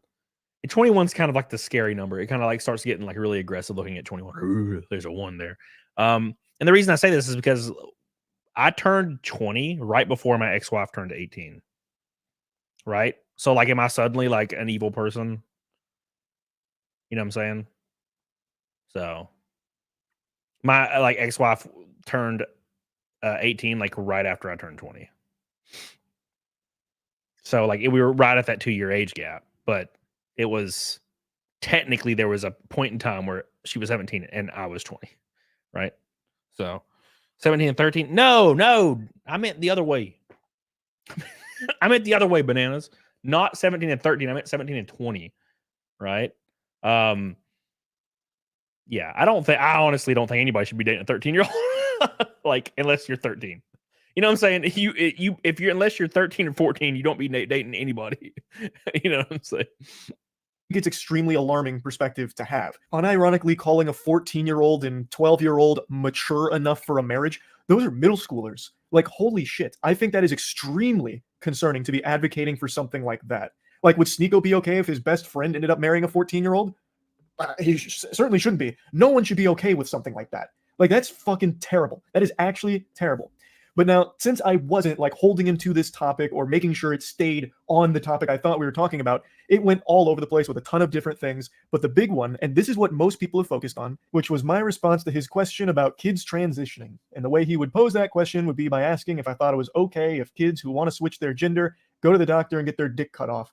Is it okay if a 9-year-old goes to a doctor and gets their cock cut off right? So, this is disingenuous, and I don't like that Charlie's doing this.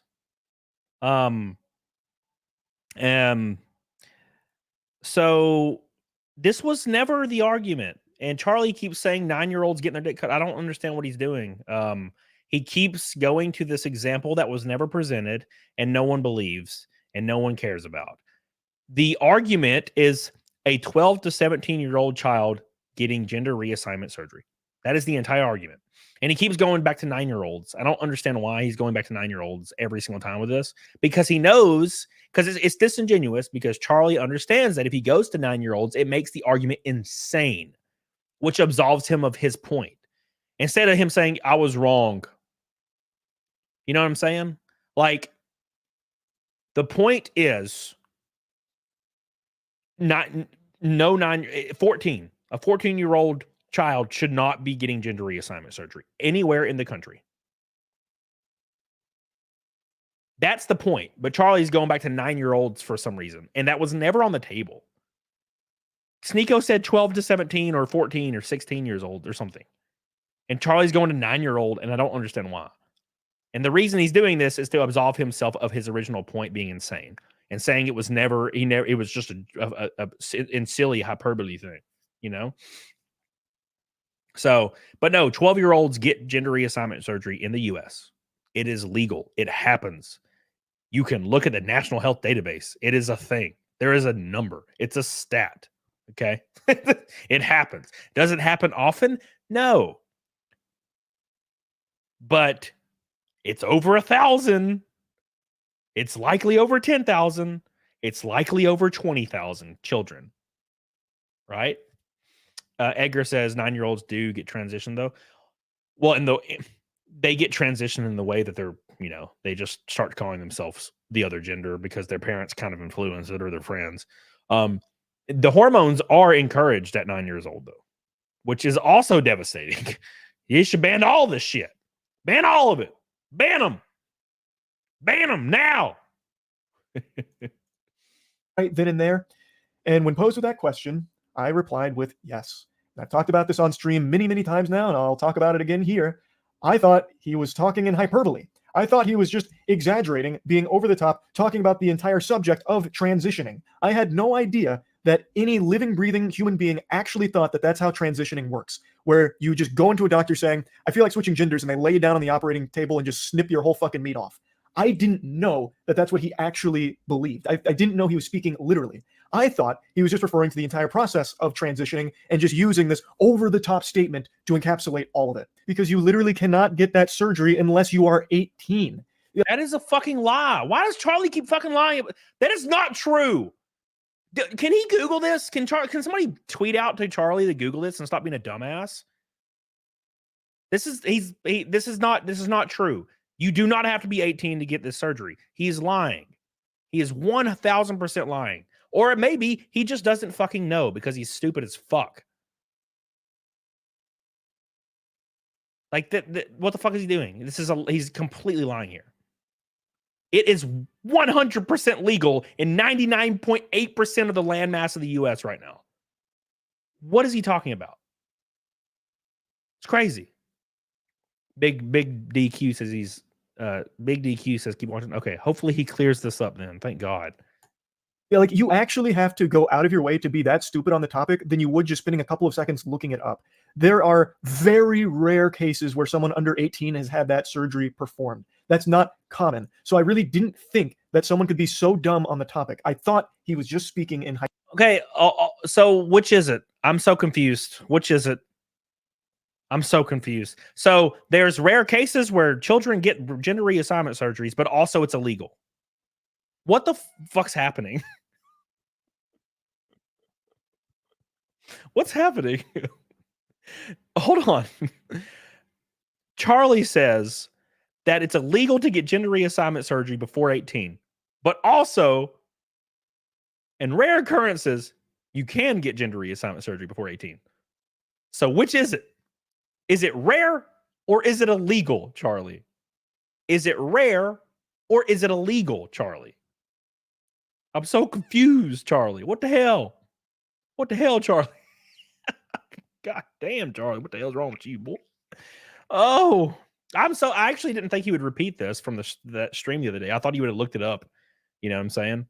I thought he was going to like look it up and be like, oh, fuck, I was wrong. But no, he just repeats it. That's weird. Kate the Swiss says Sneako's take is old. They used to say that. Oh, you know the weird uncle? Remember the weird uncle? You know? Drake says it's illegal, but still happens. No, it's not illegal. Why do people keep saying this? So do you like, okay, hold on. Since we have people in the chat that also say this, thank you, Kate the Swiss. Why do you think it's illegal to get gender reassignment surgery before 18? Half the states have that as illegal. So who told you that?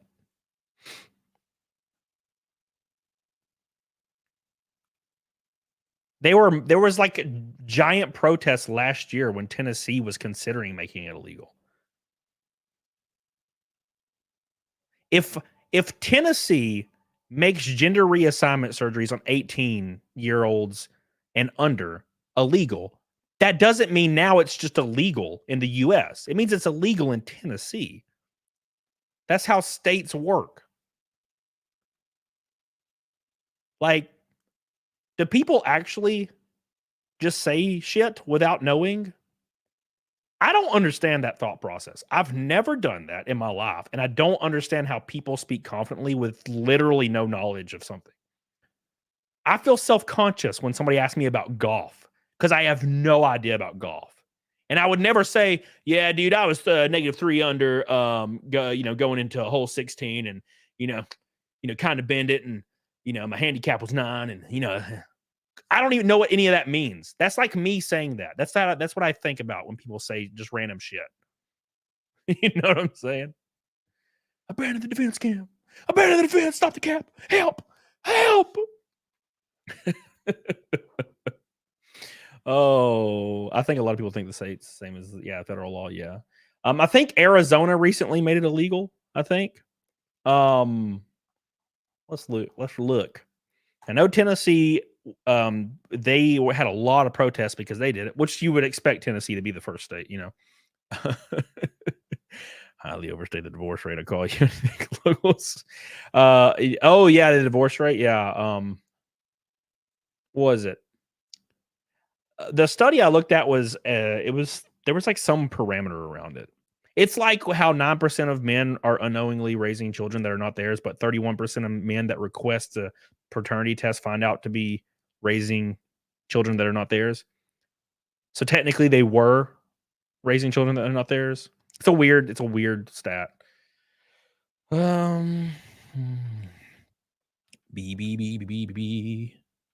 The thing I hate about Googling stuff is you always get like weird political, like paid for studies that aren't real. All right, but we'll figure it out regardless. Gender affirming care. I love when they call it that. Care. Gender affirming care. All right. What is this? As of 2023. Shit. This ain't gonna be very helpful, but we'll look at it anyway. Beep, beep, beep, beep. I like how it says Republican lawmakers. It's like, can you just like not? Montana is the only state with a transgender representative that has banned gender affirming healthcare for minors. It doesn't say what that healthcare is. Yeah, I hate freaking trying to read these articles because they never just tell you shit. Just tell me. All right, here we go. Arkansas became the first state to make gender affirming care for patients under 18 illegal, but the ban is being challenged in court. Missouri issued regulations to restrict access to gender affirming care. Florida last year became the first state to enact a ban. I'm using a medical board approved. Legal experts fear it could set a precedent for other states. Texas issued a directive ordering states agencies to investigate parents for child abuse. Blah, blah, blah, blah, blah. Kansas, South Carolina, Oklahoma, and Texas have bills moving through their legislature to ban care for people under 21. No. And that's it. As far as I'm looking right now. A lot of this I'm reading though the articles are hard to kind of dissect because the articles specifically are like their entire existence is pro like LGBTQ. So if, for example, if the state is considering taking a stance against hormones, then it's listed on there as one of the states. Right. I wish there was actually like a nice, like, these are the states, these are the states right here.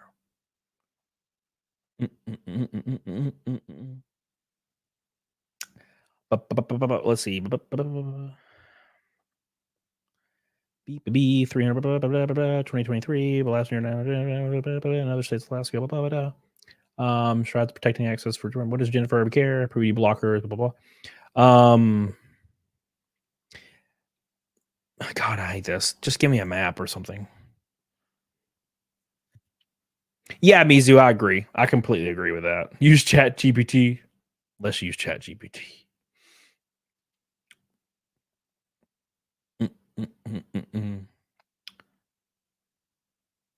God, this is so hard to find. Every single article is called like the movement for trans, and so you can't really read it and take it. You have to take it with a grain of salt because none of it's correct. Wikipedia? I don't even think Wikipedia will help me here. I hate Google. Can we just use something else? Jesus.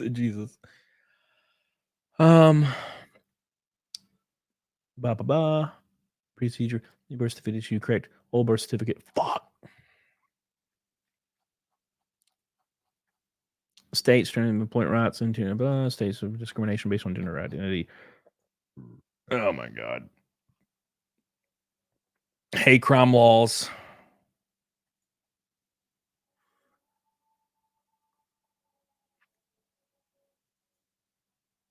A law that restricts. Hey, Florida restricts gender affirming care for transgender adults. Damn, they went hard, didn't they? I don't really necessarily agree with that. If you're an adult, who gives a fuck? See, this is the issue. Is it says 26 states has enacted some form of gender affirming care restriction, but that doesn't mean they've outright banned like double mastectomies. You know what I'm saying? So it's kind of hard to duck. Anyways, let's continue. I'm getting like lost in the weeds here. It needs to be banned federally, or what it needs to do. CCPPPP use Chat to DTP. Thank you, I appreciate you. I don't even know how to use Chat GPP. Hyperbole, which is my mistake. I should have been more clear instead of making an assumption that he was talking about something nuanced in an over-the-top way. I haven't hid this take, and it's not a new take from me. I've talked about this a couple times throughout the years on stream. I have no complaints if a kid gets interested in transitioning and starts talking to their family about it. So their parents start talking to doctors, the kid starts talking to doctors and therapists and all of this, because the process of transitioning is one that takes place over the course of many years. It's not something that just happens like that. And I'm also not afraid to admit that I am not the most educated when it comes to transitioning. I am not. Thank God. See, that makes it a little bit better. At least he's saying something like that, because Chat GPT. Okay, let's Chat GPT. It's just a website, you say. Okay, start. All right. Which states have banned gender reassignment surgery on minors? I spelled it wrong. He'll be back in a few months. Oh, he's not leaving, Matt Amos. Or he's leaving his podcast. Okay. Okay, here we go. These are the states that have banned gender reassignment surgery on children: Alabama, Arkansas, Florida, Georgia, Mississippi. How is Tennessee not on there? I guess they never passed theirs yet. So there you go. 5 states. This is from Chat GPT.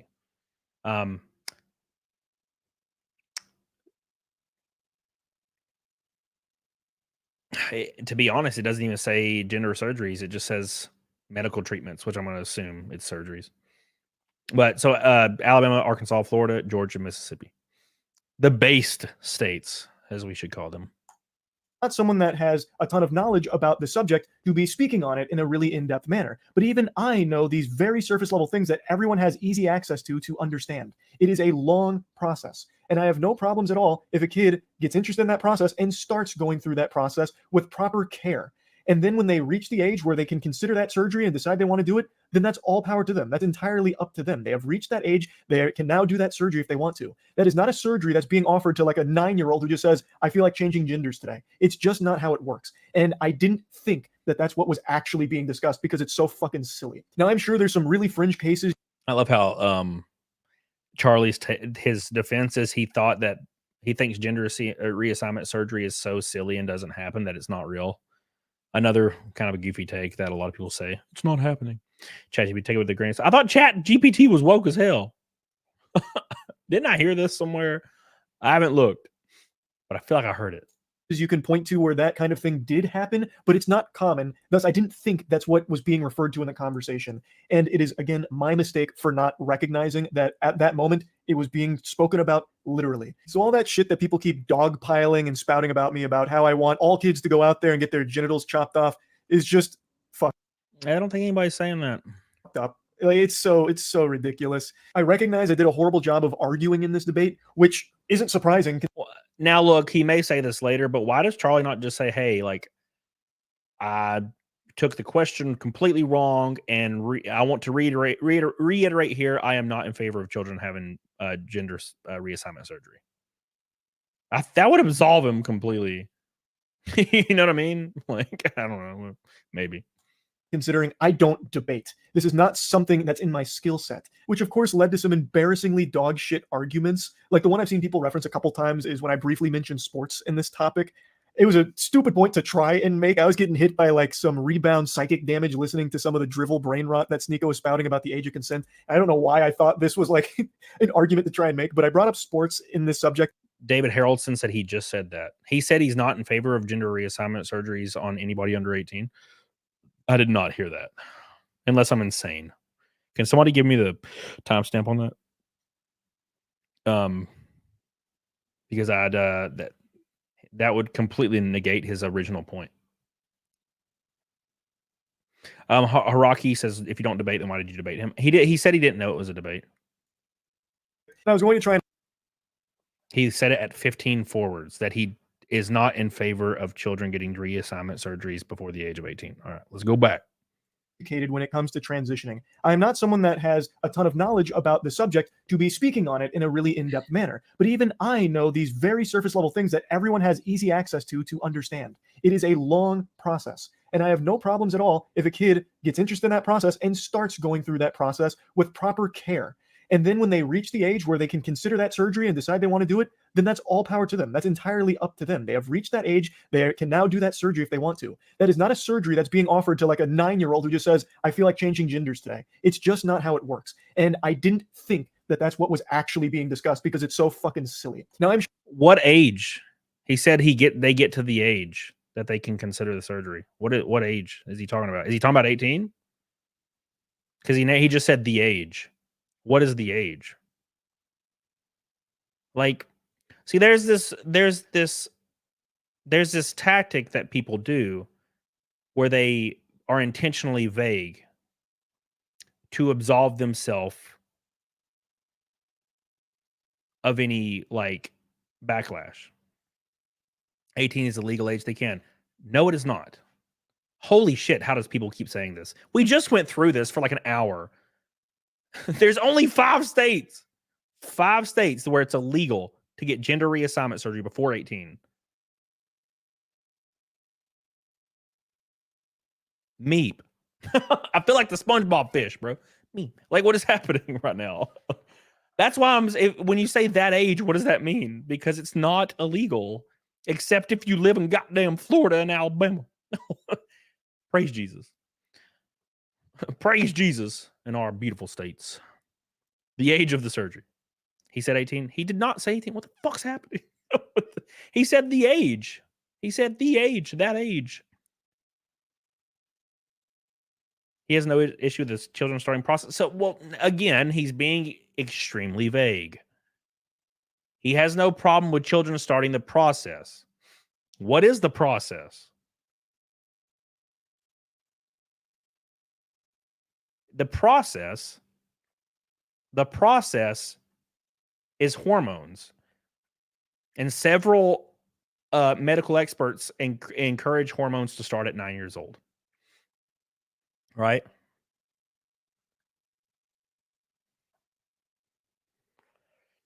Yeah, Mizu. Okay, you bring up a good point, Mizu. Okay, so Charlie is incorrectly under the assumption that it's illegal to get gender reassignment surgery before 18. So when he says that age, he probably does, in fact, mean 18 because he doesn't realize it's legal and just keeps saying that. Right?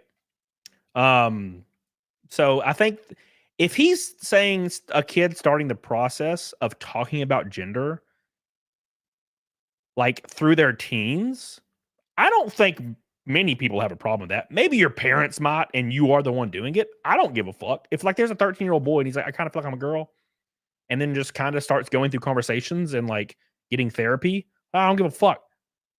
Like, I don't think most people do. But you can't be vague in this situation. And he's being intentionally vague for some reason. Say what you want. Say what you believe. Don't just say start the process. What is the process? Right? What is the process? When testified in front of Congress, counselors have said they've approved hormones after a 5-minute evaluation session with a minor. So you guys can stop repeating that it doesn't happen overnight thing. This is the issue. If these things are true, make it illegal. If people keep saying it's not happening, then why is there an issue with making it illegal? Like, it's not happening. Okay, well, let's make it illegal. What do you mean? What do you mean make it illegal? Well, then it's not happening though. No! You know what I'm saying? So, he said the surgery's not. Listen, Nitro Gamer. Charlie is a guy on YouTube. Charlie is not a legislator. Charlie is not a politician. It does not matter if Charlie says surgery is not allowed until 18. It is in real life in the U.S. It is not illegal unless you live in Alabama, Florida, Mississippi, or Georgia. And even then, it was very vague on what was banned in those states. Now, Florida, I can guarantee you it's banned in Florida. You know what I'm saying? He's saying 9-year-olds because that's when doctors recommend HRT. Yeah, exactly. Yeah. That's what I read somewhere. But I think this would work better if Charlie was a little bit less vague here. Like, just say what you mean. Just say it. Like, and just move on. Sure, there's some really fringe cases you can point to where that kind of thing did happen, but it's not common. Thus, I didn't think that's what was being referred to in the conversation. And it is, again, my mistake for not recognizing that at that moment, it was being spoken about literally. So all that shit that people keep dogpiling and spouting about me about how I want all kids to go out there and get their genitals chopped off is just fucked up. Like, CPBC says, I asked GPT how many minors have surgery. It's around 1,000. Yeah, the last stat that was considered by the National Health Organization was 2016 to 2020. Keep in mind, in 2016, you didn't hear about any of this. If you could see the number of surgeries on minors in 2023, it'd probably blow our fucking minds, right? it's so ridiculous. I recognize I did a horrible job of arguing in this debate, which isn't surprising considering I don't debate. This is not something that's in my skill set, which of course led to some embarrassingly dog shit arguments. Like the one I've seen people reference a couple times is when I briefly mentioned sports in this topic. It was a stupid point to try and make. I was getting hit by like some rebound psychic damage listening to some of the drivel brain rot that Sneako was spouting about the age of consent. I don't know why I thought this was like an argument to try and make, but I brought up sports in this subject and I was going to try and elaborate on it, but didn't at all. What I was going to try and say is that when a kid gets interested in a sport, they'll talk to their parents about it. They'll research the sport, go through the process of learning about it. And when it comes to transitioning, it's still a process where you talk to your family about it, you learn about it. It wasn't a point where I was trying to say, well, changing genders is a lot like picking between baseball and soccer. It's not what I was trying to get at, but because I didn't elaborate on it and it really wasn't a good argument to try and make in the first place, that's one people have harped on a lot. And I get it. Like I said, I am not a debater. I didn't go in here expecting a debate. So I had nothing prepared here for this inundation of outrageous questions and tangents. There was a point where Sneako was trying to get me to say white power. The whole thing was a fucking mess. It was, without a doubt, probably the worst debate that video has ever been cursed with. And I really regret not doing a better job here. It's not something I should have even done in the first place. I just have a tendency to really hope for the best out of people. I agree with that. Shouldn't have done that shit. Somebody said something. What was it? Nitro said, I think the real issue is Sneako is okay with young girls with driver permits marrying girl man. Yeah, I think his take's pretty bad. They both have really bad takes. Which one's worse? I guess that's up to you. I think there should be an age of consent, and you should be able to marry once you're past the age of consent. You know what I'm saying? Just put a line in the sand. And I think transitioning should be the same thing. Put a line in the sand. I feel like it's easy. It's like, just, fucking line in the sand. You know what I'm saying? So, I don't know. Sneako's is horrible. Charlie's is slightly worse. I don't know, Peanut. It's hard to say because Sneako did elaborate that a 12-year-old could get married to an adult, and that is outrageous. That's pretty fucked. And I don't actually think that Charlie legitimately believes that a 12-year-old should get a gender reassignment surgery. I think he just doesn't understand how any of this works. He says that, he says that in this video. And I was really hoping that I and most people were wrong about Sneako's perspective on the age of consent. However, unfortunately, it doesn't appear to be the case. He was very adamant about this position, and I did a terrible job in arguing with him. And I did a terrible job of articulating my beliefs. I am supportive of the LGBTQ+, and I have been, and that's not something I've been shy about. I just wish I did a better job. What is the plus? You ever seen that picture? What is the plus? What is the plus? And it shows like a goose chasing the guy. What's the plus? What's the plus, man? Because they're insinuating that it's like maps. the plus. What the fuck's the plus? What does it mean? Oh fuck, that's funny. Of expressing. Yeah, Harikiri Rock says it makes a great point. A really, really good point. You have to be supportive of them or you wouldn't be this big. 100%. You have to. You have to. And I'm not saying I'm not. I don't really look, I don't care what adults do, man. I don't. I don't, and I'm not disgusted or enthralled. I don't care. If you're an adult, do whatever you want to do. I'll treat you completely like everybody else. I don't care. It's not that deep for me. Sometimes that plus gets in there and you're like, wait a second. And they're like, hey, the plus, is about children. You're like, no, stop. So that. To be open and honest here, and I've talked about this a lot, I've always treated my channel kind of like a diary for myself, which is why I just talk about so much different nonsense and so many things that I know a lot of people don't give a fuck about, but some of it's fun for me to talk about, or some of it's just things I care about. So being totally honest, I used to treat the internet as an escape from my dog shit real life.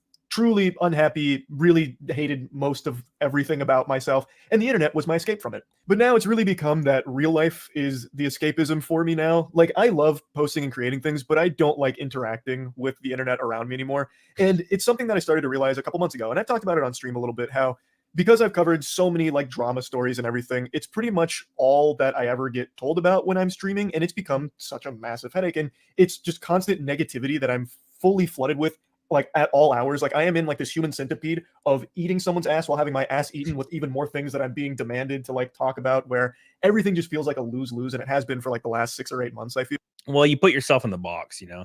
So Charlie put himself in this box where he has to commentate on every single damn thing that happens. And the algorithm, he's a slave to the algorithm, right? He needs the money. He needs the, you know what I'm saying? I get it. I'm not quite there. I just I just talk about what I want to talk about and make stuff I want to make. So my passion is racing. I like to race. That's what I do.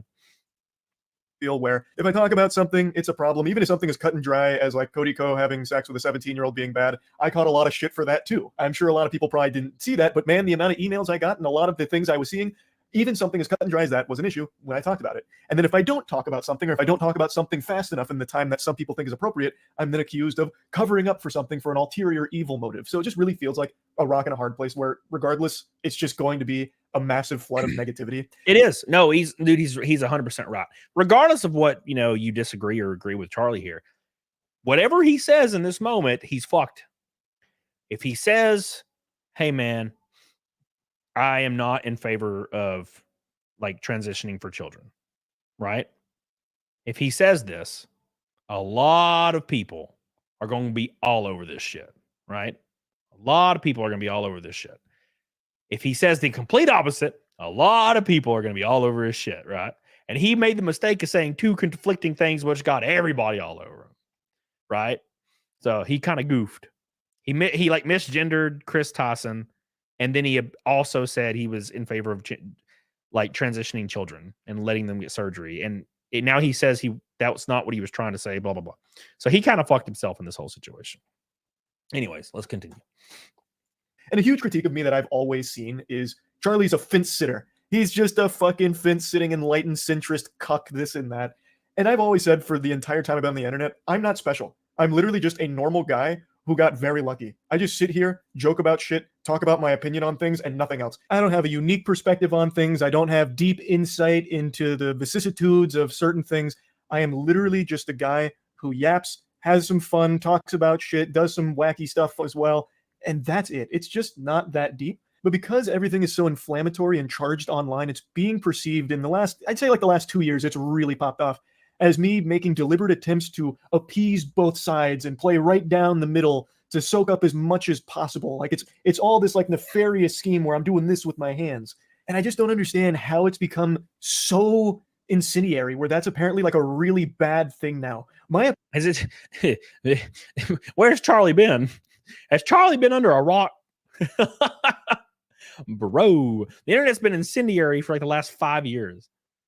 Like brutally incendiary.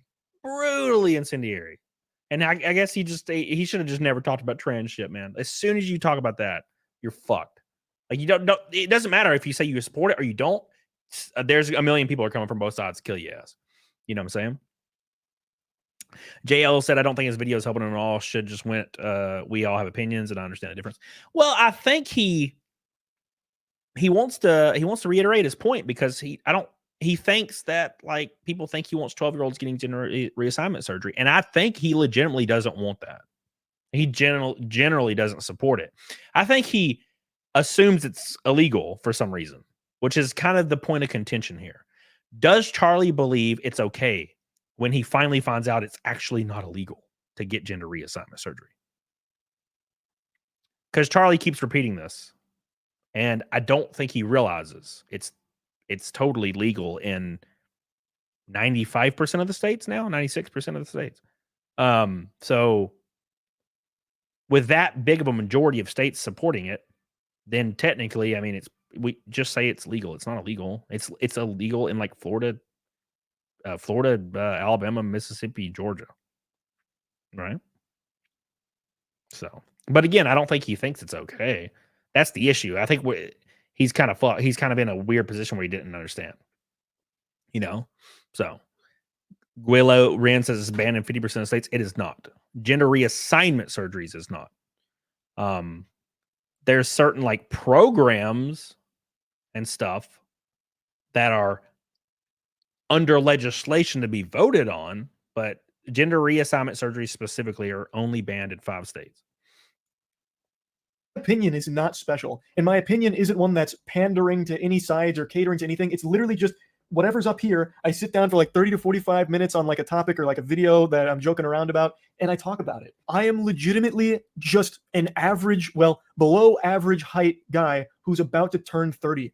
I'm not just spitting hot takes out the wazoo here. I'm just being myself. That's all this channel ever has been. And now it's become super controversial to do that if it's not like, you know, picking sides on everything, it seems. And it's very frustrating. For the longest time, it was just me having fun. And for the most part, it still is. But I've started to recognize over the last few months that some of the things I do just really aren't fun for me to do. And I've been doing them out of obligation, mainly internet drama. When I initially started covering drama so many years ago now, it was fun because it wasn't as serious. Like the stories were a lot, you know, more quirky. It was easy to get invested because it was kind of just like a soap opera, like a really dumb soap opera. But recently it's been much more serious, and I feel the need to talk about these things because a lot of them are extremely serious with very important topics to discuss. But it has become draining. As much as I never wanted to admit it, I've started to recognize that my mood is immediately impacted by whatever I read on Twitter in the morning.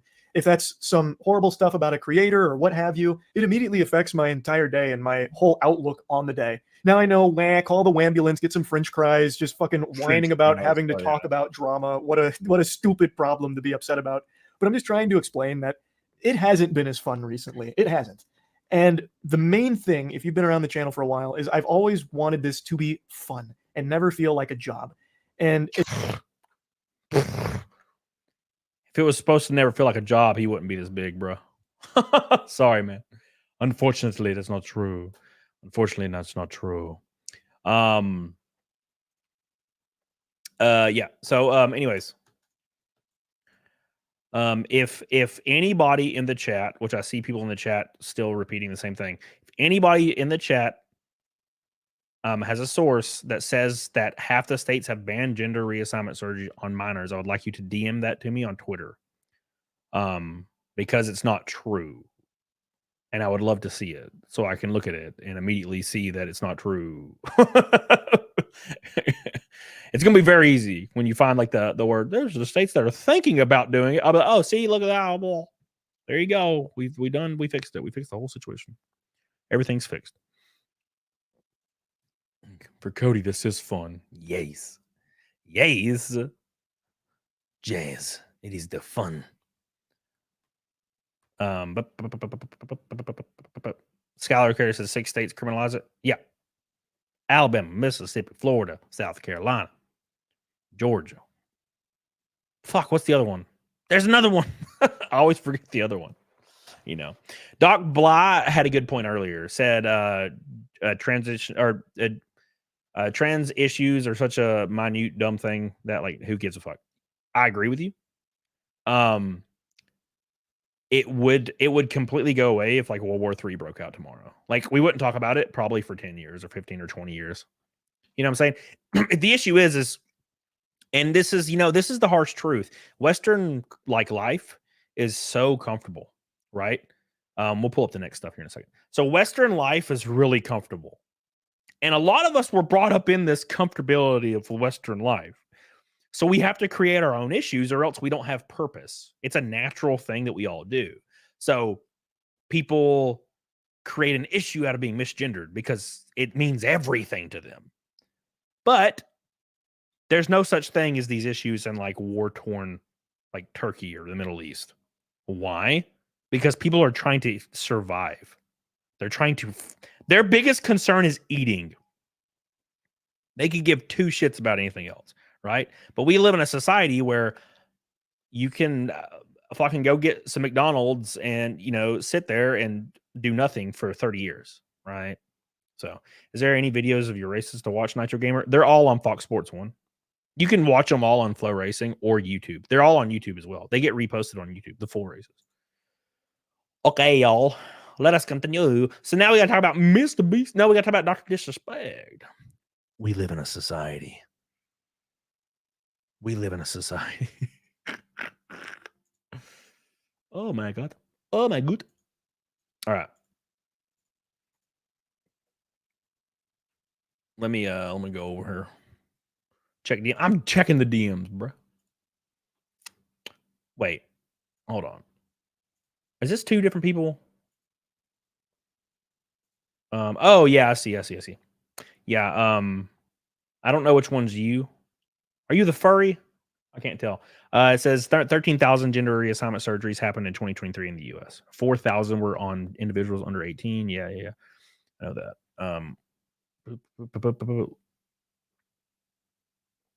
All right. States ban or make it a felony to provide certain forms of best practice medical care for transgender youth. I wish it was really I wish it was more in depth. So 6 states bans permanently blocked. Permanently blocked. What does that mean? However, there's an appeal. Well, that doesn't feel very permanent if there's an appeal, huh? Montana says fully blocked. Temporarily, a state district court temporarily blocked the state's ban on youth care from being enforced while a lawsuit continues. Oh, nice. Ohio partially blocked medically prescribed surgical care for transgender youth. Is currently in effect due to an executive order. Additional administrative rules have been proposed but are not yet in effect. Okay, so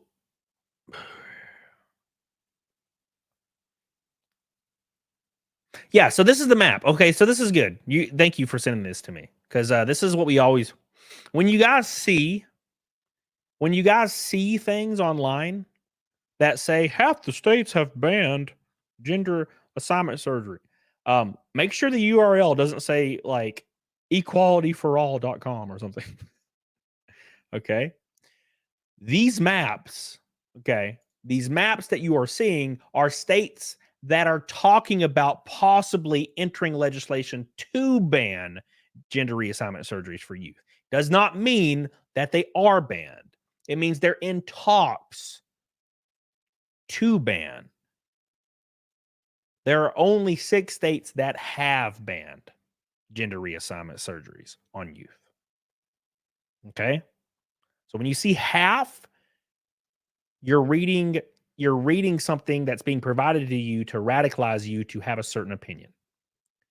If you see anything out there that says half the states in the US they're banned, it's propaganda to trick you into being pissed. But when in actuality, there's only 6 states.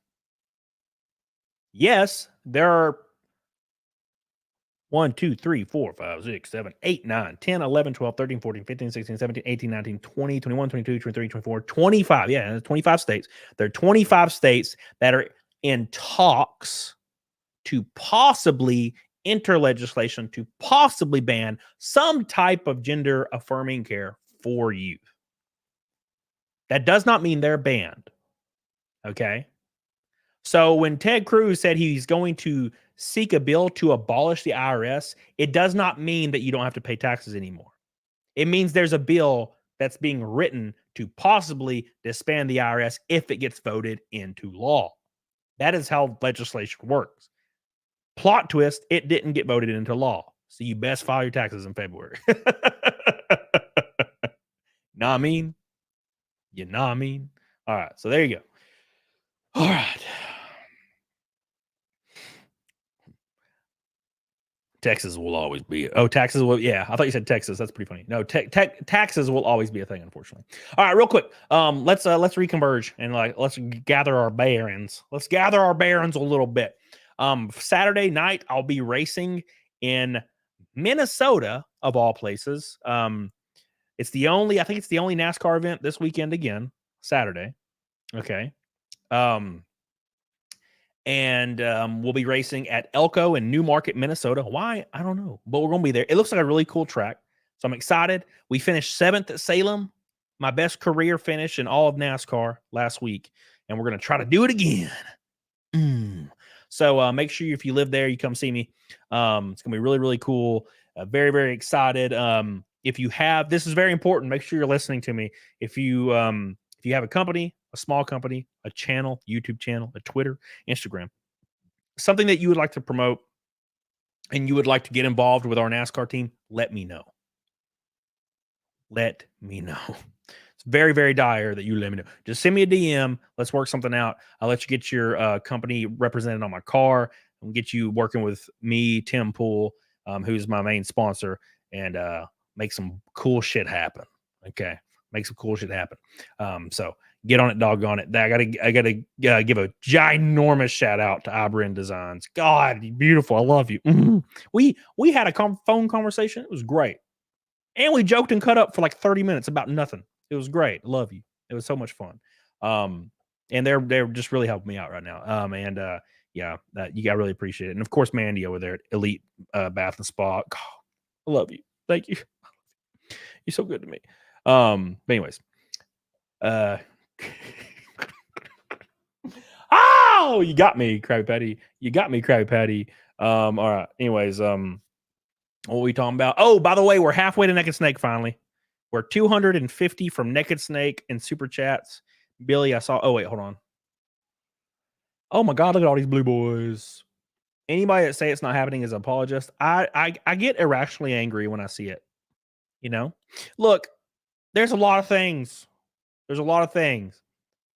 When people just say things that are objectively not true, it like frustrates me. I'm like, whatever. Whatever. Okay, whatever. But it's not true. And then they get mad. I'm like, bro, it's not true. God damn it. Stop. You fucking stop repeating. You can't just repeat it. You know what I'm saying?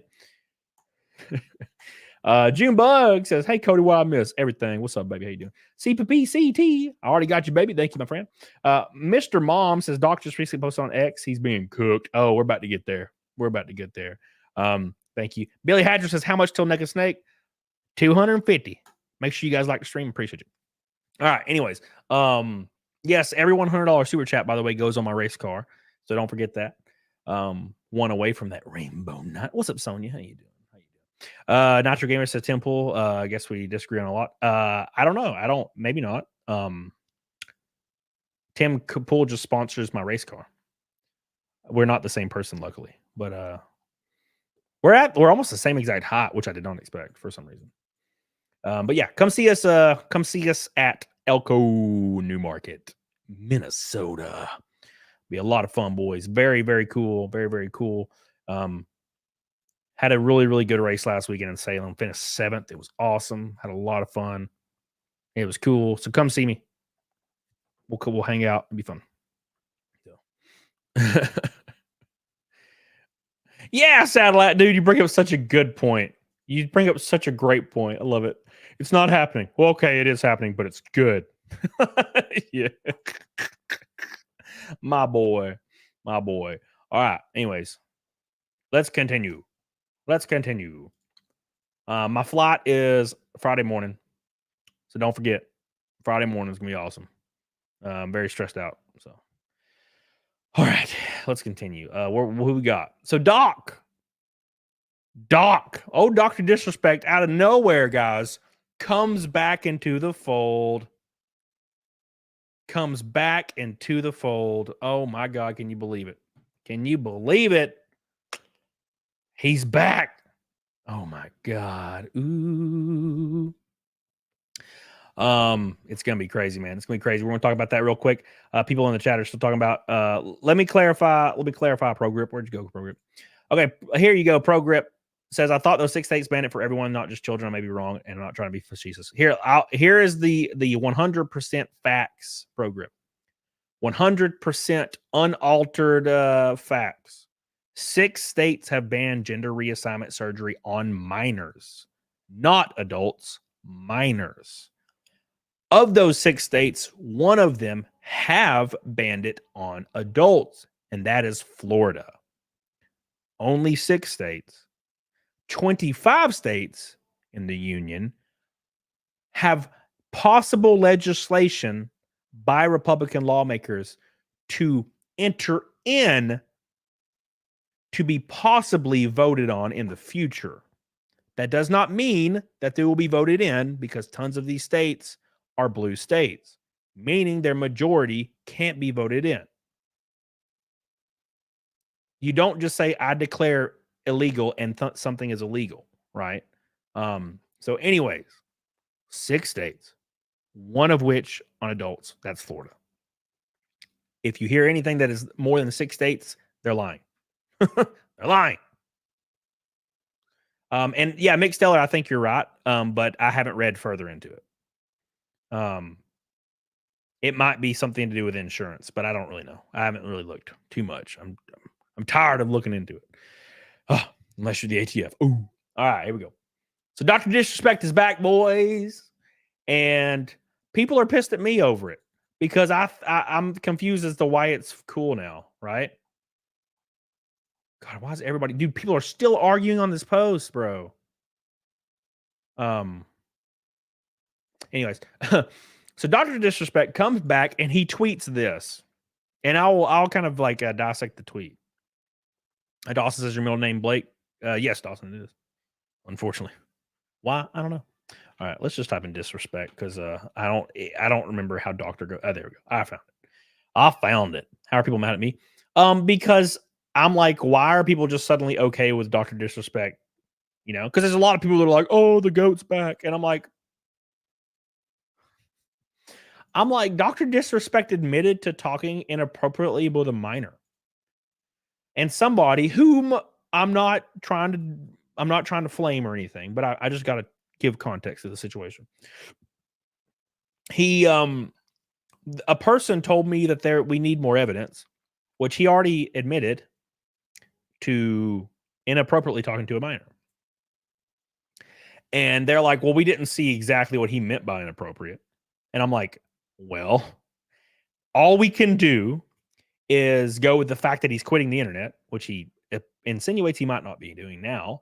But all we can do is go with the information that he might not be, or he was going to quit the internet, meaning it's bad. It's not good. We have to look at other DMs that were leaked with Dr. Disrespect. So somebody else that was talking to Dr. Disrespect leaked their DMs. They are not a minor from what I'm aware of. And he was being real gross in the DMs with them, asking their permission for him to like bust his nut and stuff.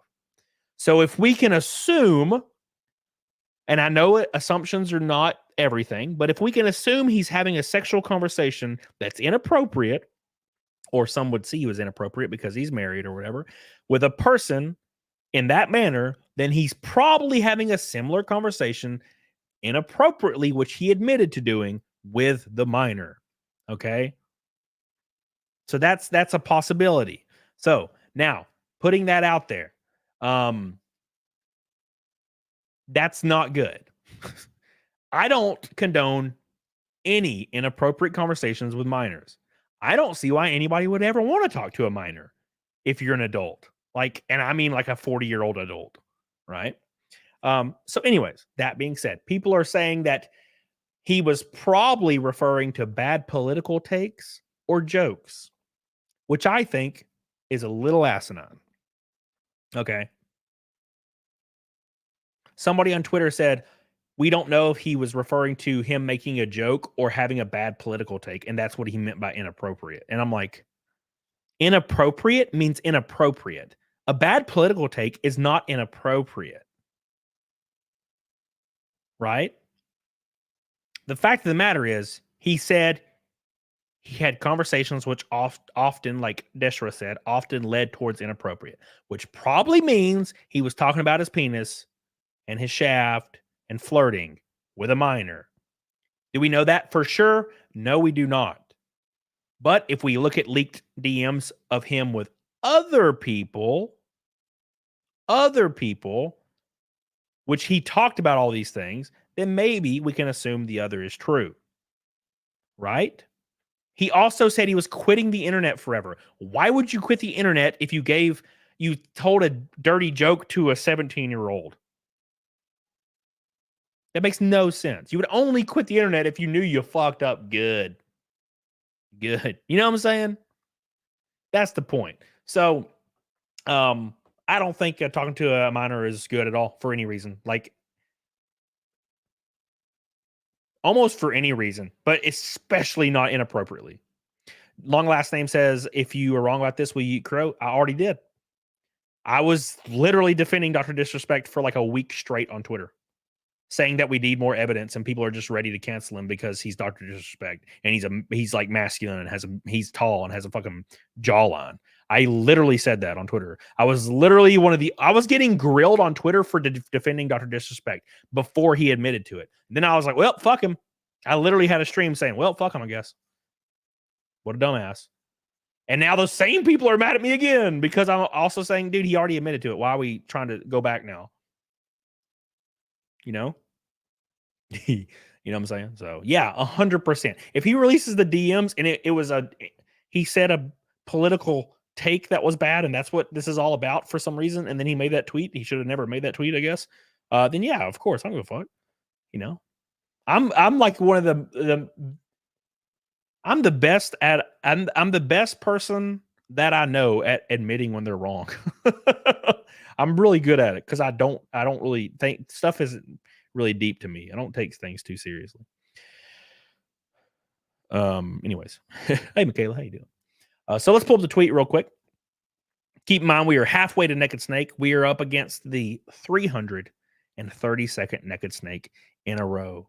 We got about 30 minutes left. It could fall.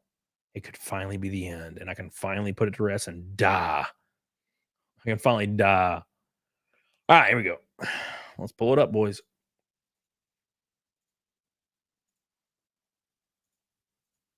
Where is it?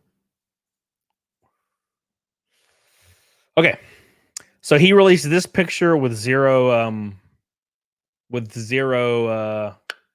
like caption, apparently. And it's just a picture of him playing chess and the opponent, which is perceived as us, playing checkers. What does this mean? What does this mean? Now, we could say maybe it was all a PR stunt, but I feel like that's a terrible PR stunt. It does work, though. Negative press is very, very important modern day. Negative press is really important. Really, really, really important. We may think it's not to our layman mind, but it is. It really, really is. Let's dive a little deeper, though. Let's dive a little deeper. Because we still got to get to freaking MrBeast filing a lawsuit. Or, well, it was a cease and desist against Dogpack, which released a giant video exposing their illegal lotteries.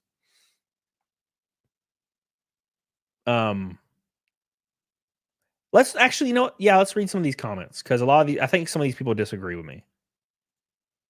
And I think the issue with social media is you have to be black or white. You know what I'm saying? Like you have to really be black or white. You can't say, screw this person without them saying you want them dead. And that's not what I'm saying at all. I'm actually interested to see how this plays out when he comes back to streaming and hear what his side of the story is. Right? I'm not saying Dr. Disrespect should be like sit to prison and never heard of again and killed. I don't believe in stuff black and white. There's a lot of nuance. And a lot of these things that people are saying is true. You know? It says no crimes were committed, no victims, no charges, no illegality, no leaked DMs, no real evidence, yet all this hate directed at you from a wild mama leftist scum. Who happily, I think somebody insinuated I was a leftist on Twitter today, which is always fun. Who happily stuffed their face with MrBeast tranny diddler candy. I feel like a lot of people were not on the Chris Tyson side, or maybe I'm wrong. Quartering says, "I'm glad you're back, and I hope to hear your side of the story sooner than later." I don't know if I would show glee that he's back. Savvy Artist says, you still DM'd a minor and left a lot of information out. Did you know the age? If you did, why did you talk to them? What was said? Why did you have to edit your post so many times? Do you have the chat logs? There's a lot of truth missing. And I agree with this. I agree with this. I 100% agree with this. Anyways. You know, people saying Moist didn't quit in the chat reminds me of that Moist clip that I saw last week. You guys remember? I don't know. You might have saw it on Twitter where Moist was like, he covered a subject matter on his stream. And then people were yelling in the chat for him to cover the subject matter and were correcting him or saying he was lying about covering the subject matter. When he was like, and he like flipped out. He was like, God, he's like, fucking shut the fuck up in the chat. He's like, I'm literally covering it. And people are fucking yelling about it right now. It's because people, there's this like common, like character flaw, I think, that most of us have, is where we join a stream that's live and we assume that 2 hours into the stream, they should be talking exactly about what they talked about for 2 hours already about right now because they happen to miss it. And I don't think it works like that. It'd be great. I mean, you can fucking click back and shit though. There's like a timeline. I love how Nicholas Diorio put a little kid playing fucking chess. Okay. I love how even Shooter McGavin commented on it. What the fuck? Dr. Disrespect said he got a 10. This guy's, oh my God, 100,000 likes. Holy balls. Said, I heard you a pedophile. I heard you like little boys and girls. Dr. Disrespect responds and says, little brainwashed woke boy putting out Dragon Ball Z GF graphics with Kendrick Lamar lines. Got me big time. Is this the alt-right rise of Dr. Disrespect? Says, is this you playing with a minor? Good one, she, her. The internet will never fix your role threat. Depression. I think this might be his. This might be what he's doing. I think he's going to come back and do the Nick Merckx thing where he's like completely like super far right. And I shouldn't say super far right. That's not really fair. It's like right, just right. I don't think it's far right to not want children to be involved, but I digress. Look at Actman. So you just came here to play a game of chess, huh?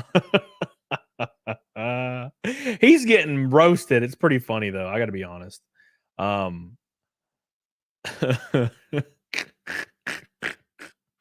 Oh fuck!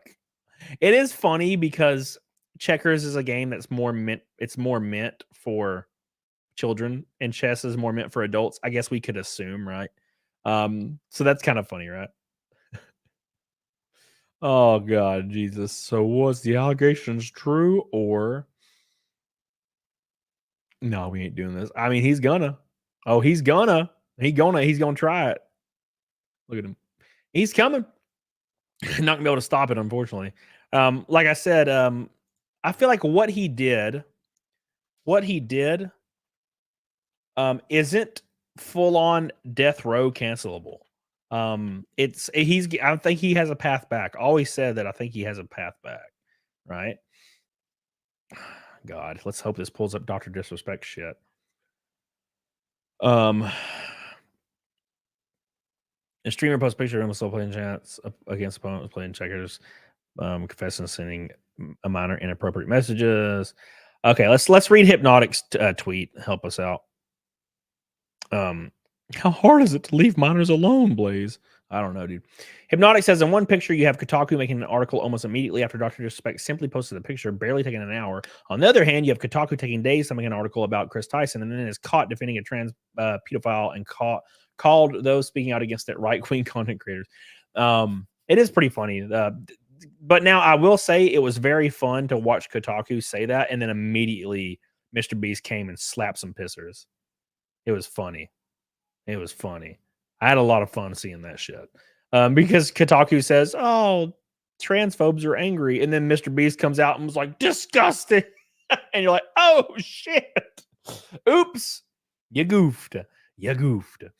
Anyways, let's see. Kotaku shit. I agree. Kotaku sucks. Let's read. Since the allegations went wide, a number of YouTube and stream personalities have spoken up, and perhaps unsurprisingly, some people online have seized on the controversy as an opportunity to deploy transphobe. Okay, this is about Chris Dawson. What does this say about MrBeast? Okay, so this is just about Chris Dawson. Okay, cool. Even Lava came out after the fact and it was like, never mind, I disagree. Never mind, I disagree. Community Notes versus Dr. Why is Community Notes going so hard at him? Dr. Disrespect hyping up his return as if he wasn't exposed for talking to a minor. Damn. Well, he wasn't exposed. He admitted to it, which is still, it's still bad. So, Dr. Disrespect becoming the male firecracker before our eyes. So yeah, it's going to be very interesting. Or maybe he's testing the waters. Maybe he's testing the waters. Right? So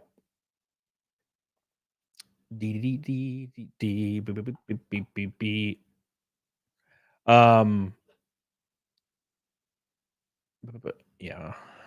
All right. Anyways, fuck. Let's talk about MrBeast. I'm getting lost in the weeds here, man. Getting lost in the weeds, man. Big shout out, real quick, to my boys, Billy Hatcher. I love you for your pink boy. You're so good to me. He's the lone pink boy tonight. Let's give a shout out to my orange boys, Karos, Rekieta Knight, and Mr. Rob. And don't forget, Scaly One. Thank you, Scaly. I appreciate you guys so much for all your love and support. We are 250 from Naked Snake for the 332nd time in a row. Get on it, Doggone it. All right, here we go. Deshra says, I can relate to Lava. It took me years to come to terms with what I faced. The groomed will always say it wasn't grooming, especially when it's a male being groomed. Yeah. Now, look, I don't want to pretend like I have the correct perspective to relate. It does make sense from a psychological standpoint, but I think it helps when people like you relate to the situation, right? I think a lot of people just say shit. Like a lot of people will be like, well, victims never know they're victims because they don't have any perspective. They're just saying it. So it's good for when people actually have the perspective to be able to repeat that perspective from their correct perspective, right?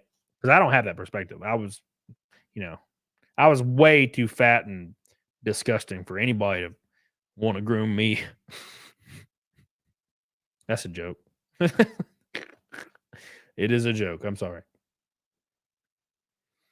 Sonia says, I really missed 331. You did, but it might stop at 331. So that's a good number. It's actually kind of a perfect number if you think about it. Make sure you guys like the stream. Here we go. Let's talk about MrBeast. So MrBeast, our boy MrBeast has sent a cease and desist to Dogpack. I'm pretty sure that's what's going on. Let's make 100% sure. Damn, Fire Goddess. Says MrBeast sent a cease and desist to those exposing information related to Chris and his channel. Now, I'm not quite sure why he would do this involving Chris Dawson. I do see why he would do it, obviously, for the guy that released the video about him. I get that because, he's trying to protect his business. The poetic 331 last stream. Yes, it is the last one. Let's go. Here we go. So we covered this entire video on the last show where this guy gives an ass ton of evidence to the allegations that they're running illegal lotteries aimed at children, which MrBeast kind of admits to anyway, but he says it's a gray area on YouTube. He says he can't do it at one part of the video, he says he can't do it on certain apps, but he can do it on YouTube and Instagram or something. So I think he realizes that it's a gray area, but that's obviously immoral. Obviously, he promotes gambling for children. It's obviously immoral. Is it illegal? We're kind of in a weird gray area. It should be illegal by the definition of the law, but apparently he's not been fucking investigated yet. So, hey, whatever. But this guy released a video of it, and it's a very good video. We watched the entire thing on stream yesterday. And apparently, this guy was hit with a cease and desist just days just days after another employee attempted to debunk him. And keep in mind, the employee that attempted to debunk him didn't mention any of the fraud, just mentioned like the random fake video allegations, which no one gave a shit about anyway. Think Before You Sleep says he could probably crowdfund a strong defense considering how many views he got. And I agree with that. That would be the first damn thing that I was doing. The first thing I would do would be fund a defense immediately. Because you have people that are supporting you. The issue is it would take an ungodly, and I mean an ungodly amount of support, to beat MrBeast. Keep in mind, MrBeast has YouTube on his side, corporations, partners, entire groups of people. He has a lot of people on his side. You know what I'm saying? And that's where the issue actually lies. It'd be really hard to do anything about this. But anyways, let's continue. Here's the actual. So this is Dogpack, right? So MrBeast's legal team did send me a cease and desist, and here's my official response to that. It's a raccoon. Oh, let's read this. It says so-and-so represents your former employer, MrBeast YouTube LLC. I'm writing to you regarding your recent troubling conduct following your involuntary termination from employment with the company on April 19th, 2024.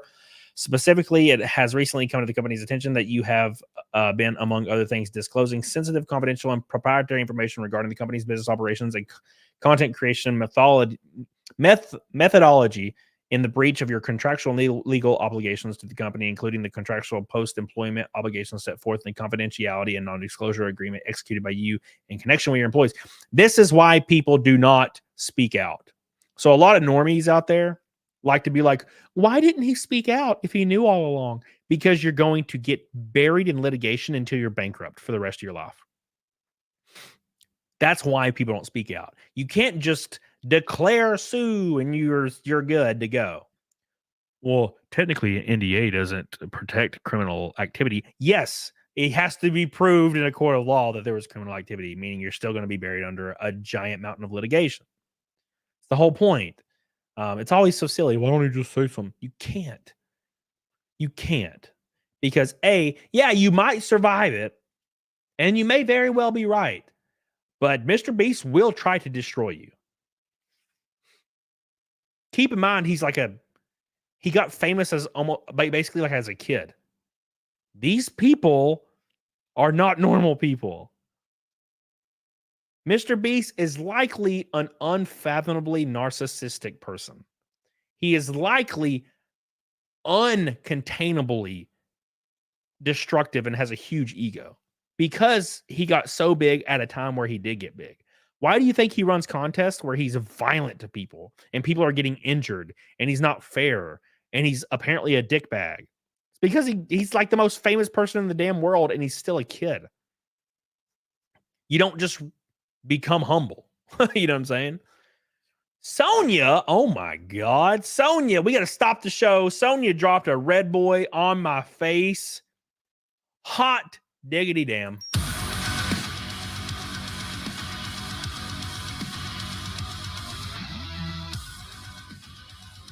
Sonia!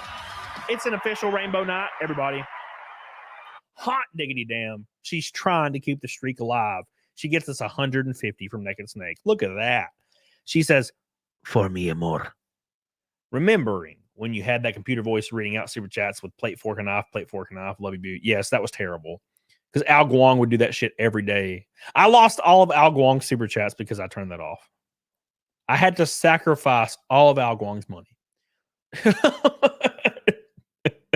Because he would just do it over and over. Thank you, Sonia. I love you. I appreciate you. Everybody give Sonia some love for dropping the red boy on my face. I appreciate you. Thank you. Thank you. Thank you. Desperately trying to keep the streak alive. 150 away. Thank you. I appreciate that, Sonia. We love you. Thank you, Sonia. Sonia. Thank you. Sonia. I'm going to come back and kiss on you a little. Hold on. Let's continue with Dogpack, and then we'll come back and kiss on Sonia. All right, here we go. So MrBeast's legal team did send me a cease and desist, and here's my official response to that. Baby,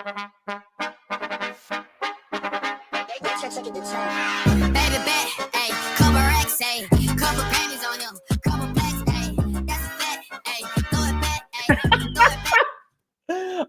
he's going hard in the paint. He's going hard, guys. Oh no. You want to see slander? Hitler. Oh no, that's funny. I'm dead, bro. Oh, fuck, that's funny. Give it. Save the ocean. You get slapped.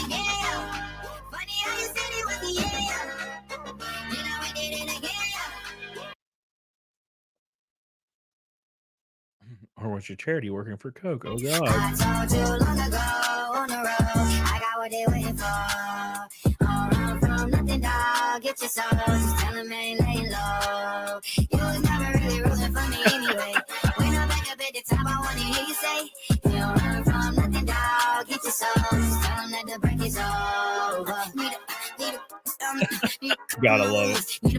This is hilarious.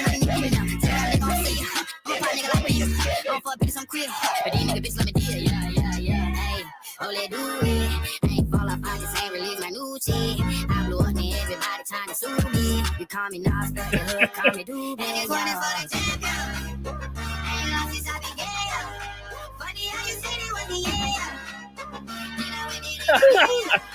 Oh my God. I told you long ago on the road, I got what they waiting for.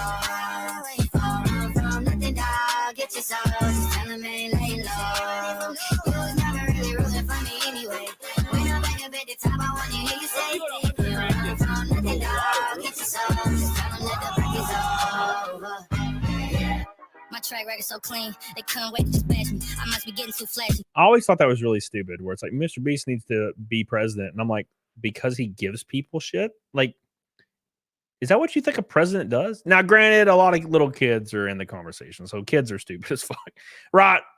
When I was a little kid, I think I thought the same thing. Like, the government, like when I was a kid, like a good leader is supposed to just make everything like good, and like we're supposed to just get stuff and it's gonna be fun and everybody's gonna be rich, you know?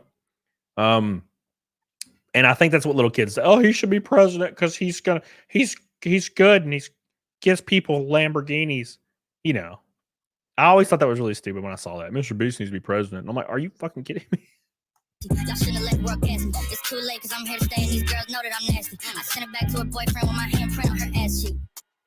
City talking, we taking notes. Tell him all to keep making posts. Wish he could, but he can't get close. OG so proud of me that he choking up while he making toast. I'm the type that you can't control. Said I would, then I made it so. I don't clear up rumors. Where's y'all sense of humor? I'm done making jokes because they got old like baby boomers. Turn my haters to consumers. I make vets feel like they juniors. Say your time is coming soon, but just like Oklahoma, mine is coming sooner. I'm just a late bloomer. I didn't peak in high school, I'm still out here getting cuter. All these social networks and computers got these pussies walking around like they ain't losers. I told you long ago on the road, I got what they waiting for. From nothing, dog. Get your soul. Just tell them ain't laying low. Senator White backed up with a source. My source is that I made it the fuck up.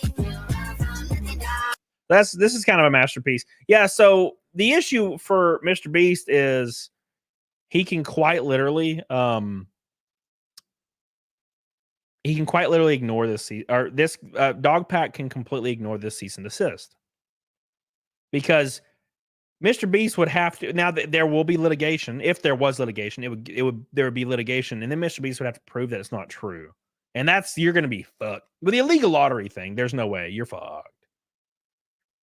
You know? As the person that he gives the Lambo to can't afford the tax on it. Yeah, exactly. Krista McGough. Nope. There we go. He's back. He's back. My man getting us 50. Look at that. How many times has Chris McGough came in and almost saved the streak? So we're almost at the whole thing ending. Well, we're 50 away. Thank you, Chris McGough. I appreciate you so much for all your love. The OGs are coming in and slapping me in their face. I appreciate it. Or in my face. I appreciate you, dude. Thank you, Chris McGough. I really do. I love you. I appreciate that, man. I appreciate you. And keep in mind, I gotta say this. No one is in any way obligated to keep this streak going. I do appreciate it. It's a crazy streak. But you ain't got to be afraid to let it die. No. You know, it's all good. I appreciate you, Chris McGough. I love you. Thank you. Chris McGough and Sonia, 2 red boys back to back. Alan Jones, I appreciate you, buddy. Faint Circles, $10 super chat. I appreciate you with the hippo, goofy ass hippo. Love you. Appreciate you. Thank you. Thank you. Thank you. Thank you. Just not his own channel and do streams discussing content. Yeah. Yeah. I agree, Sinev. Is it so hard? Is it so hard? Thank you, Jackie the Deer. I appreciate you. Yeah, I don't get it. I got to be completely honest. I think that we should just not be taxed anymore, and that's how I see things. Just don't tax me anymore. That's the end of it. So I'm pretty simple. I'm a simple man. Very, very simple man. I'm gonna go ahead and retweet this because I think it's funny.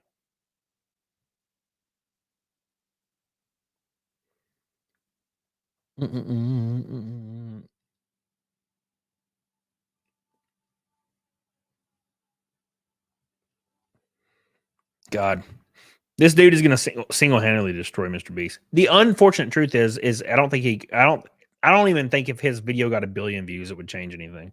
You don't change the mind of children. Like children they'll watch MrBeast out of spot. You know, Blaze Storms. We need the streak. 30 away. Thank you, Blaze Storms. I appreciate that, buddy. Blaze Storms. Wolverine Snick. Congrats on your NASCAR success. I appreciate that. 5 gifted memberships from Wolverine Snick. Love you, dude. I appreciate that, dude. We're trying to keep it going, man. We're trying to keep it going. Racing's expensive, man. Racing's expensive. So if you or your family or somebody has a company they want to be a part of my NASCAR deal, DM me on Twitter or Facebook. So thank you, Wolverine Snake. I love you, dude. Oh, get it going. Edison Kelly says, don't you find it weird that Jimmy is strangely silent? Well, I mean, anything he says is not going to be good. You know what I'm saying? Like, he can't really help the situation. He can't help it. If I was him, I wouldn't say anything either. I also wouldn't be sending a cease and desist to this guy, but I guess you kind of have to, you know?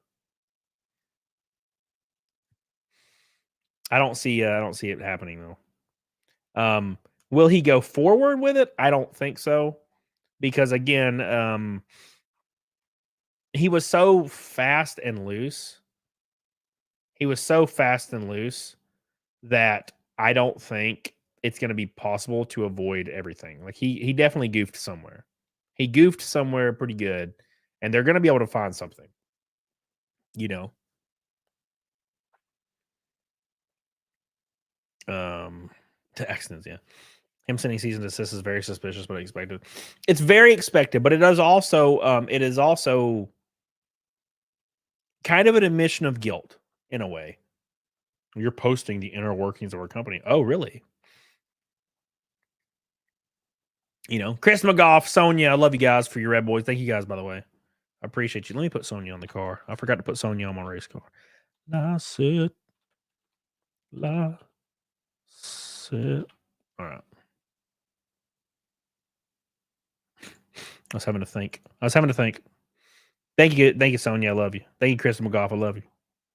Sadlad says, ever seen Meat Canyon's video on MrBeast? Yeah, dude. The one where he's like giving his friend a car and he looks all like his face is insane looking. I love Meat Canyon. He's so fun. She's on there. Damn you. I hope they find out that MrBeast was the one that killed it. Not Attica, man. Oh my god. Oh my god. God, I'm so hungry. This is outrageous. I think we saved next steak. We're right there. We're like 20 something away. We're close, man. Very, very close. No. What?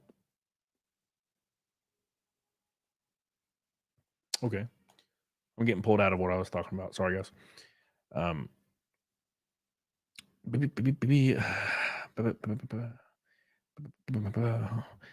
Justin Alec Jean says, I just paid my mortgage.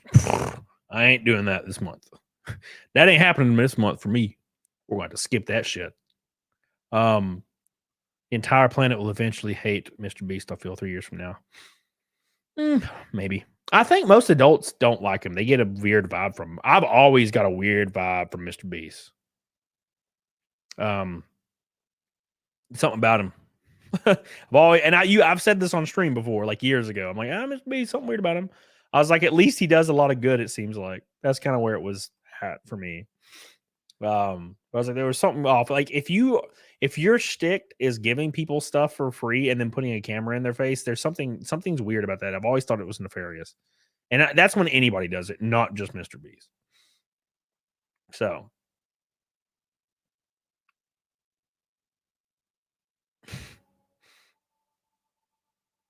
oh my god. Interesting.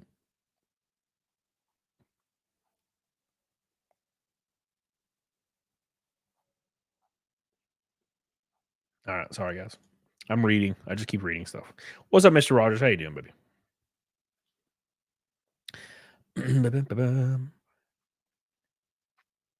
That's biblically sus. Yeah, I've seen the Antichrist storyline.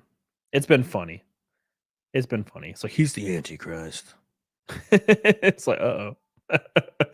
Oh my god. Yeah, it's been pretty funny to watch. And it's going to be interesting to see how this plays out. So MrBeast, very interesting. And it's going to be interesting to see how Dr. Disrespect plays out. I think the Charlie thing is pretty much open and shut. Charlie's like, I don't give a fuck, and I'm not going to do my podcast anymore. And I'm like, all right. He didn't really clear up anything he said about the trans stuff. But then again, he also admitted he doesn't research it.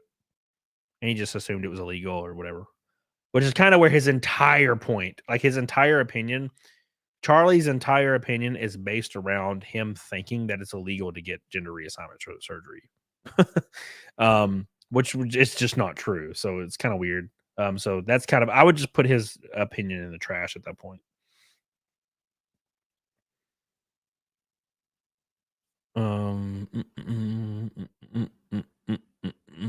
Scaly one with an orange boy says the snack. My man, it's the second one from the Scalia. Thank you, my man. I love you. I appreciate you so much. We're like $1 away, but we'll just go ahead and call it.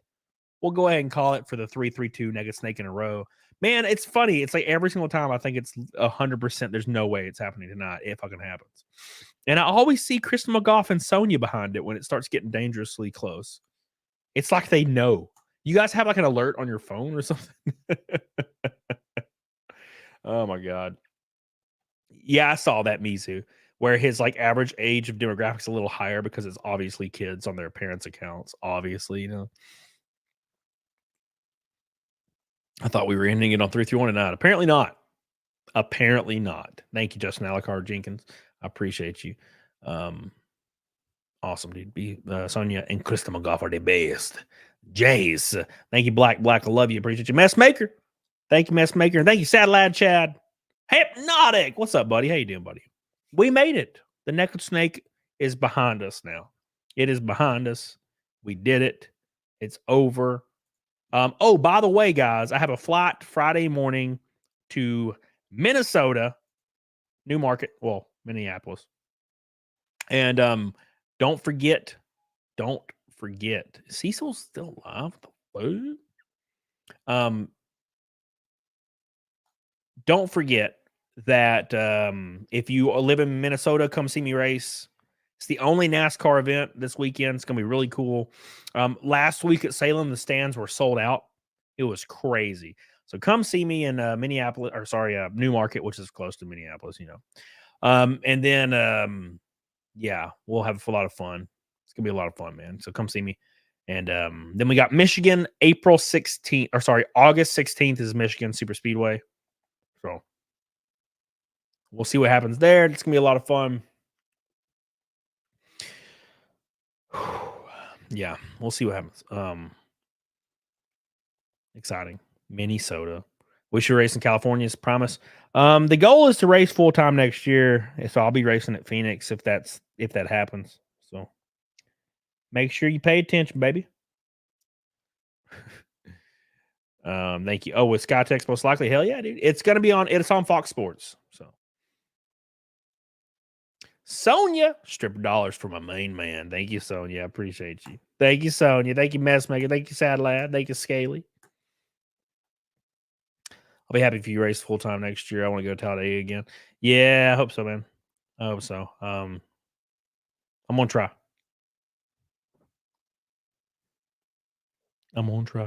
I'm probably gonna do a Indiegogo campaign for racing next year. I have absolutely no idea how it will play out. It could be disastrous. So I'm gonna see what happens. But I'm probably gonna do like just some different merch and some hero cards and like gear from racing, like used gear that I've used on a Indiegogo, and see if I can bridge the gap a little. So we'll see. Billy says I doubt Temple will sponsor again. I don't see why he wouldn't, but you may be right. I don't know. I don't think he wouldn't. I haven't talked to him. He always is really cool when I talk to him in chat though. Costume tank top, Cyberfrog body. I don't think that exists anymore. But yeah, I think we're gonna do I'll probably do an Indiegogo and do a lot of merch and signed stuff and see if we can fund like a couple races for next year. Just in case. Now, if I do get a sponsorship for next year, the Cyberfrog body was Ed's car last week. Oh shit, that car's deader than hell. Rip run, boys. The car finally died. It wasn't me that killed it though. And it wasn't Ed's fault either. Just shit, man. Shit happens.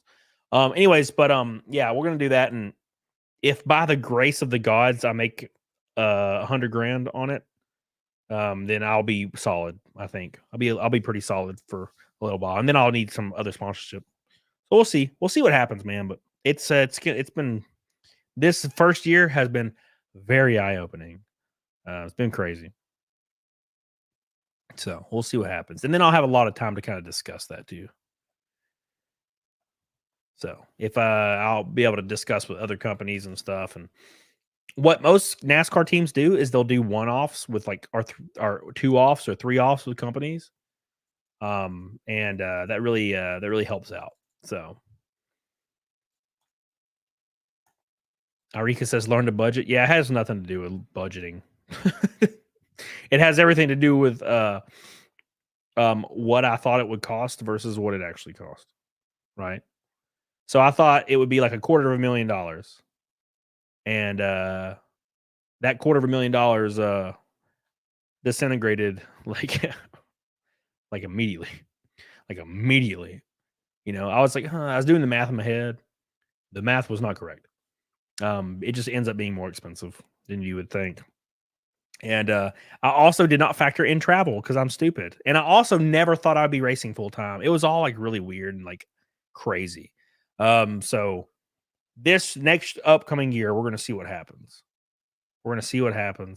And I kind of know what to expect now. Right. So I'll know exactly what parameters to set for myself. Swing down to Knoxville, Iowa after your race. What's happening in Knoxville, Iowa? Keep in mind, I won't have a car or anything.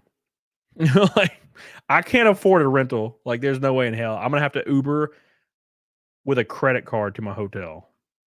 Dustin Howard, love you. Thank you, man. I took a calculator risk. Boy, am I bad at math. Yeah, dude. I goofed a little. But how many days off you get a week? 2, kind of.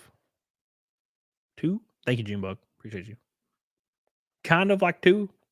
Looks like. There's a reason why people see racing as a millionaire sport. Yes. Yes. You're right. Yes. You're 100% right. So yeah. If anybody in Minnesota lives in Minneapolis and can pick me up at the airport and take me to my hotel, that'd be greatly appreciated. Do you think they're trying to deprive smaller teams out of ARCA? No. They increased the size of the plate on the legacy motors, from what I can tell. Colby, my buddy Colby, still says there's like 100 horsepower penalty. I don't think that's true. I think they run a 1175 on the Elmore and the SP2 now. So I think they're pretty close now. It's like a 30 horsepower difference now. But I know for a damn fact I outrun like 4 Elmores in the 06 when I was running that car. So I need a sugar mom. Hi, Rikus. Oh my God. Look in the camera. Look in the camera for 5 seconds. Why? Wait, what do you mean? What are you doing, Sonia?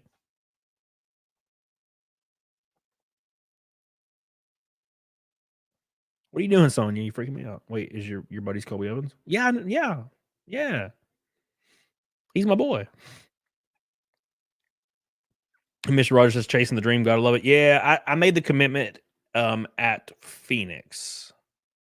No, yeah, maybe. No, I think I made the commitment right before Talladega that I was gonna run all year. And if I go bankrupt, I go bankrupt. That was like my goal. I did not think it was actually gonna be a possibility. I gotta be honest, I was way more confident back then. Now I'm like, oh fuck. I have an old ass Wrangler that I built that hasn't ran in like a year. That's worth like $6,000. It's got a brand new 4.7 stroker ATK performance engine in it. It's a monster. It's huge. It's like a monster truck, but it's a Wrangler. And I was like, I'm gonna give that away to I'm gonna give that to like my dad or something like 2 months ago. And now I'm like, I'm gonna put a new coil in this and sell it immediately. Please God. So I got the coil ordered. Yeah, we're gonna fix that. Chris McGough. Sometimes I push news like 15 times and you're struggling when my brain finally wakes up. Yeah, dude. I tell you what, man. Story of my damn life. Thank you, Chris McGough. I love you, dude. I appreciate you, man. Chris McGough with a $20 super chat, 200 Norwegian krogans. Thank you, dude. Dustin Howard says, would love to show you Sprint Scar, capital of the world. It's the Nationals. Dude, I'm all about it. Thank you, dude. Thank you, Dustin Howard. Love you, dude. Justin Alakarjikins, I love you. Appreciate you. Appreciate you, man. Jenny, what's up, baby? How you doing, Jenny? Hope you're doing well. I'm about to do Neck and Snake here in a moment. Hopefully in a moment. Oh,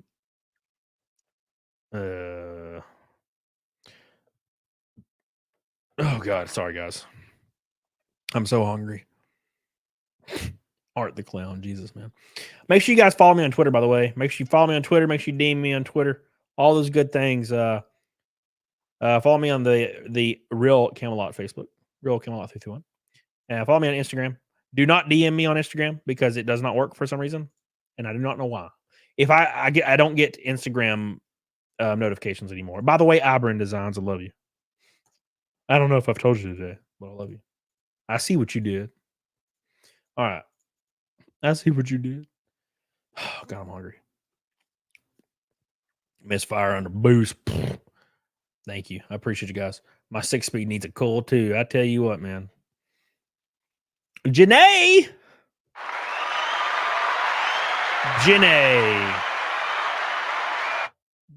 what an orange boy. Thank you, Janae. I love you.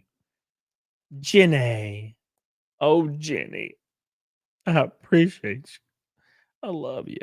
What about the new CW Motorsport sponsor you had, Dave Bell, after the wreck? That was not a sponsor. That was a team I was racing for. And yeah, they couldn't afford to field me in a car. So basically, they didn't have enough cars to field me. And we had a contract where they had to field me for like the next 3 races. And they couldn't even do the next 3 races.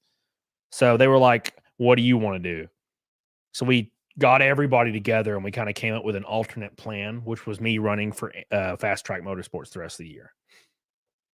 So basically, no harm, no foul. There's no money changing hands, and we both of us are not put in a precarious situation, right? So, what's up, Roland? How you doing, dude? Thank you, Jenny. I appreciate you. So, I mean, it would have been the same exact expense. It wouldn't have changed anything. I would have still had to like pay that team, like the contractual agreement payment, which is basically the same agreed. It's almost like the exact same deal I have now. So it's like it wouldn't have changed anything. Actually, well, if we wouldn't have erected Iowa, yeah, I would have saved some money. So that's basically the only difference. Make sure you guys do me a favor and go follow Fast Track Motorsports on Twitter. My race team, they're good people. They're good people. And Mick Stellar, make sure you put Ibrin Designs, Allied Cloud, Karis. Their Twitter's in the chat, please. Thank you. Here it is right here. Here's the Fast Track. Boop. Promises, why do you have to pay them? Why do I have to pay who? The race teams? This isn't free. Why would this be free? It's never been free. Well, so how it works is everybody's watched racing, right?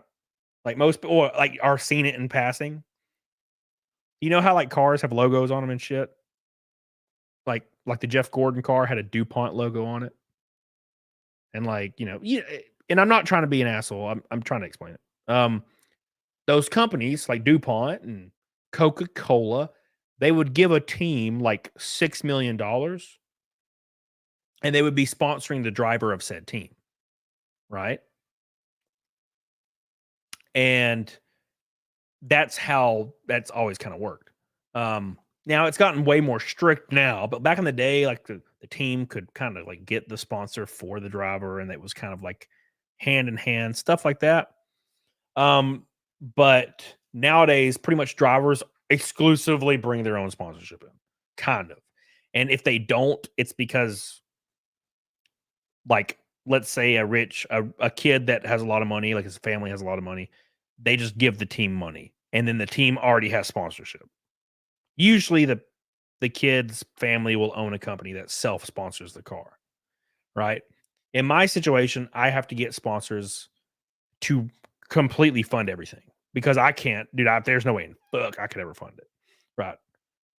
I don't make $500,000 a year, right? Which is kind of what it costs if you're running like a kind of just, kind of like the deal I would be doing, relatively speaking. I'm just kind of saying numbers, but you know what I'm saying. So basically that's how that worked. So for example, when like Matt DiBenedetto was supposed to race for some truck team, or I don't remember, like last year, some Xfinity team or Cup team, I don't remember. His sponsor pulled out, so he didn't get the ride, right? So that's kind of how that works. So anyways, so basically, I have to continue having sponsorship, and I've had one of my bigger sponsors pulled out, and it was like one that was never announced. So people, it's like, is it Tim? I'm like, no, what? No, Tim's his guy. Still have it. Yeah, he paid already. No, like I had a sponsor that was like a month ago or 2 months ago. I don't remember. We had like a deal set in place for like a while, and it was a huge portion. It was pretty much going to get me to the end of the year, and then they pulled out. So I was like, oh shit. So yeah, everything got real fucked real fast. Like real fast. So yeah. Still tow that sumbitch. All right. Anyways, let's do Nugget Snake. The MrBeast YouTuber challenge. Shit. Yeah, somebody needs to get Elon Musk to make me an X car.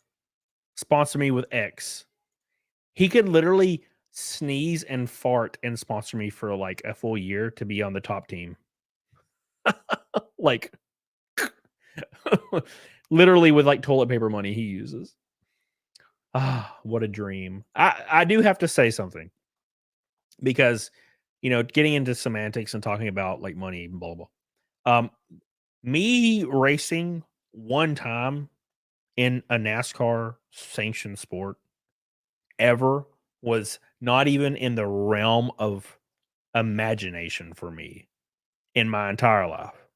Not even a year ago, right? The fact that I'm 11 races into this season, way more actually. I think we're like 14 or 15 in, like, because I did the East races. The fact that I've done all this and I've finished 7th last week and we're improving, and I raced at Talladega and I went to 15 races as a kid at Talladega and never thought I'd ever be even able to walk on the surface. And we raced there at 188 miles an hour. You know, we went out and ran Daytona, went out and ran Phoenix, ran Charlotte. We were almost going to finish 9th at Charlotte. We finished 13th, but we were running 9th when that last caution came out. You know, I never thought I would ever remotely even have an opportunity to do this one time, let alone have good finishes and run good at some of these tracks. If the shit ends tomorrow, I'm never going to regret it or be upset. You know what I'm saying? So, like, I feel like when you talk about, oh, it sucks, man. I don't know what's going to happen. Like, it kind of gives people the perspective that, oh, you know what I'm saying? Like, I'd never thought I'd even kind of be fucking even remotely involved in this sport. Right. So that's probably why I reacted how I reacted at Salem. So, because like at Salem, John came on the radio and was like, the guy in front of you is 3 laps ahead of you. The guy behind you is 5 laps behind you. And I was like, I read you loud and clear. So I just fucking pulled over and just did not. I was like half throttle, past me, everybody passed me. I can't lose or gain anything. And there's no point in me going out here and smashing the wall, breaking the car, and finishing 15th. Right. So we finished 7th. And I was so happy. I was so afraid I was going to blow a right front and just ruin everything. Because, luck. But it all worked out. So, yeah, I'm excited to go to Elko this weekend.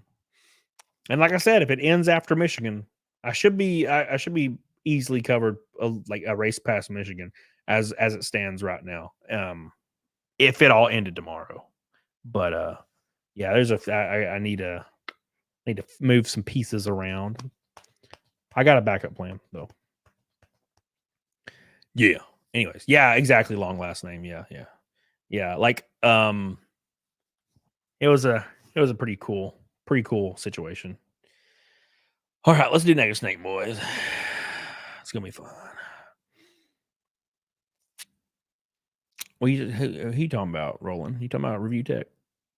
Oh, has finally become a full lockout. He didn't miss the stream the other night and threatened a false card right in June of the Kings. Oh, I haven't seen anything on Rich in a long time.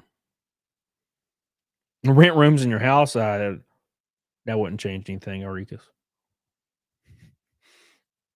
It's not like a situation where an extra stream fixes it, It's a situation where there is no alternative. You know what I'm saying? It's the situation is sponsorship. That's the only thing that matters.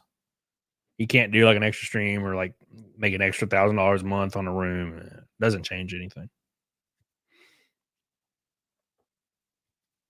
But yeah, I'm very excited for this weekend. It's gonna be freaking cool. Very excited for Elko. So we're gonna see what happens. Let's do Nigga Snake and get the hell out here. I love y'all. I appreciate you. Let's do Nigga Snake, and then we're gonna raid. Hopefully Shag if he's still alive. Let's see if Shag's still alive, and then we'll do it. La da da da. Shag, where are you? He is live. We'll do Shag. It's in C4 and explosive. What are you talking about? All right, boys, let's do it. Yes, Emmanuel. Yes. All right. Donna Egbert. That's why it's so fun following you. I'm sure things will work out. Gotta have faith. That's how I see things. Yes. Thank you. I appreciate you, Donna. I love you. Thank you. But also I also don't want to project a doom and gloom kind of situation. So like I'm just I'm like gauging expectations. It's hard to say, man. Woohoo. You don't rate him too good. All right, let's do this. Nigga Snake for the 332nd stream in a row, boys. Let's do it.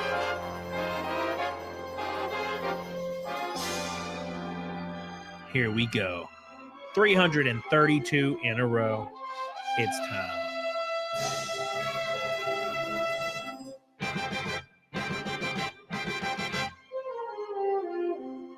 Thank you, Alan Jones.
Thank you. I love you and I appreciate you. You guys are too good to you, boy. I don't deserve it. I don't deserve it. We're gonna raid my boy. Where is he? Shaggy. Oh, Shaggy. Give him some love in the chat. I'll see you guys over there. I'm gonna go make me some ramen. I'm about to throw up. I'm so hungry. Get on it. Doggone it. I appreciate you guys so much. Thank you again. I love you. Thank you. Thank you. Thank you. Thank you. I'll see you guys Saturday if I have service. I didn't stream Saturday at the track last at Salem because I had 0 service. I'm gonna hopefully we have service in Elko and we'll do it. So get on it, doggone it. See you guys. Bye.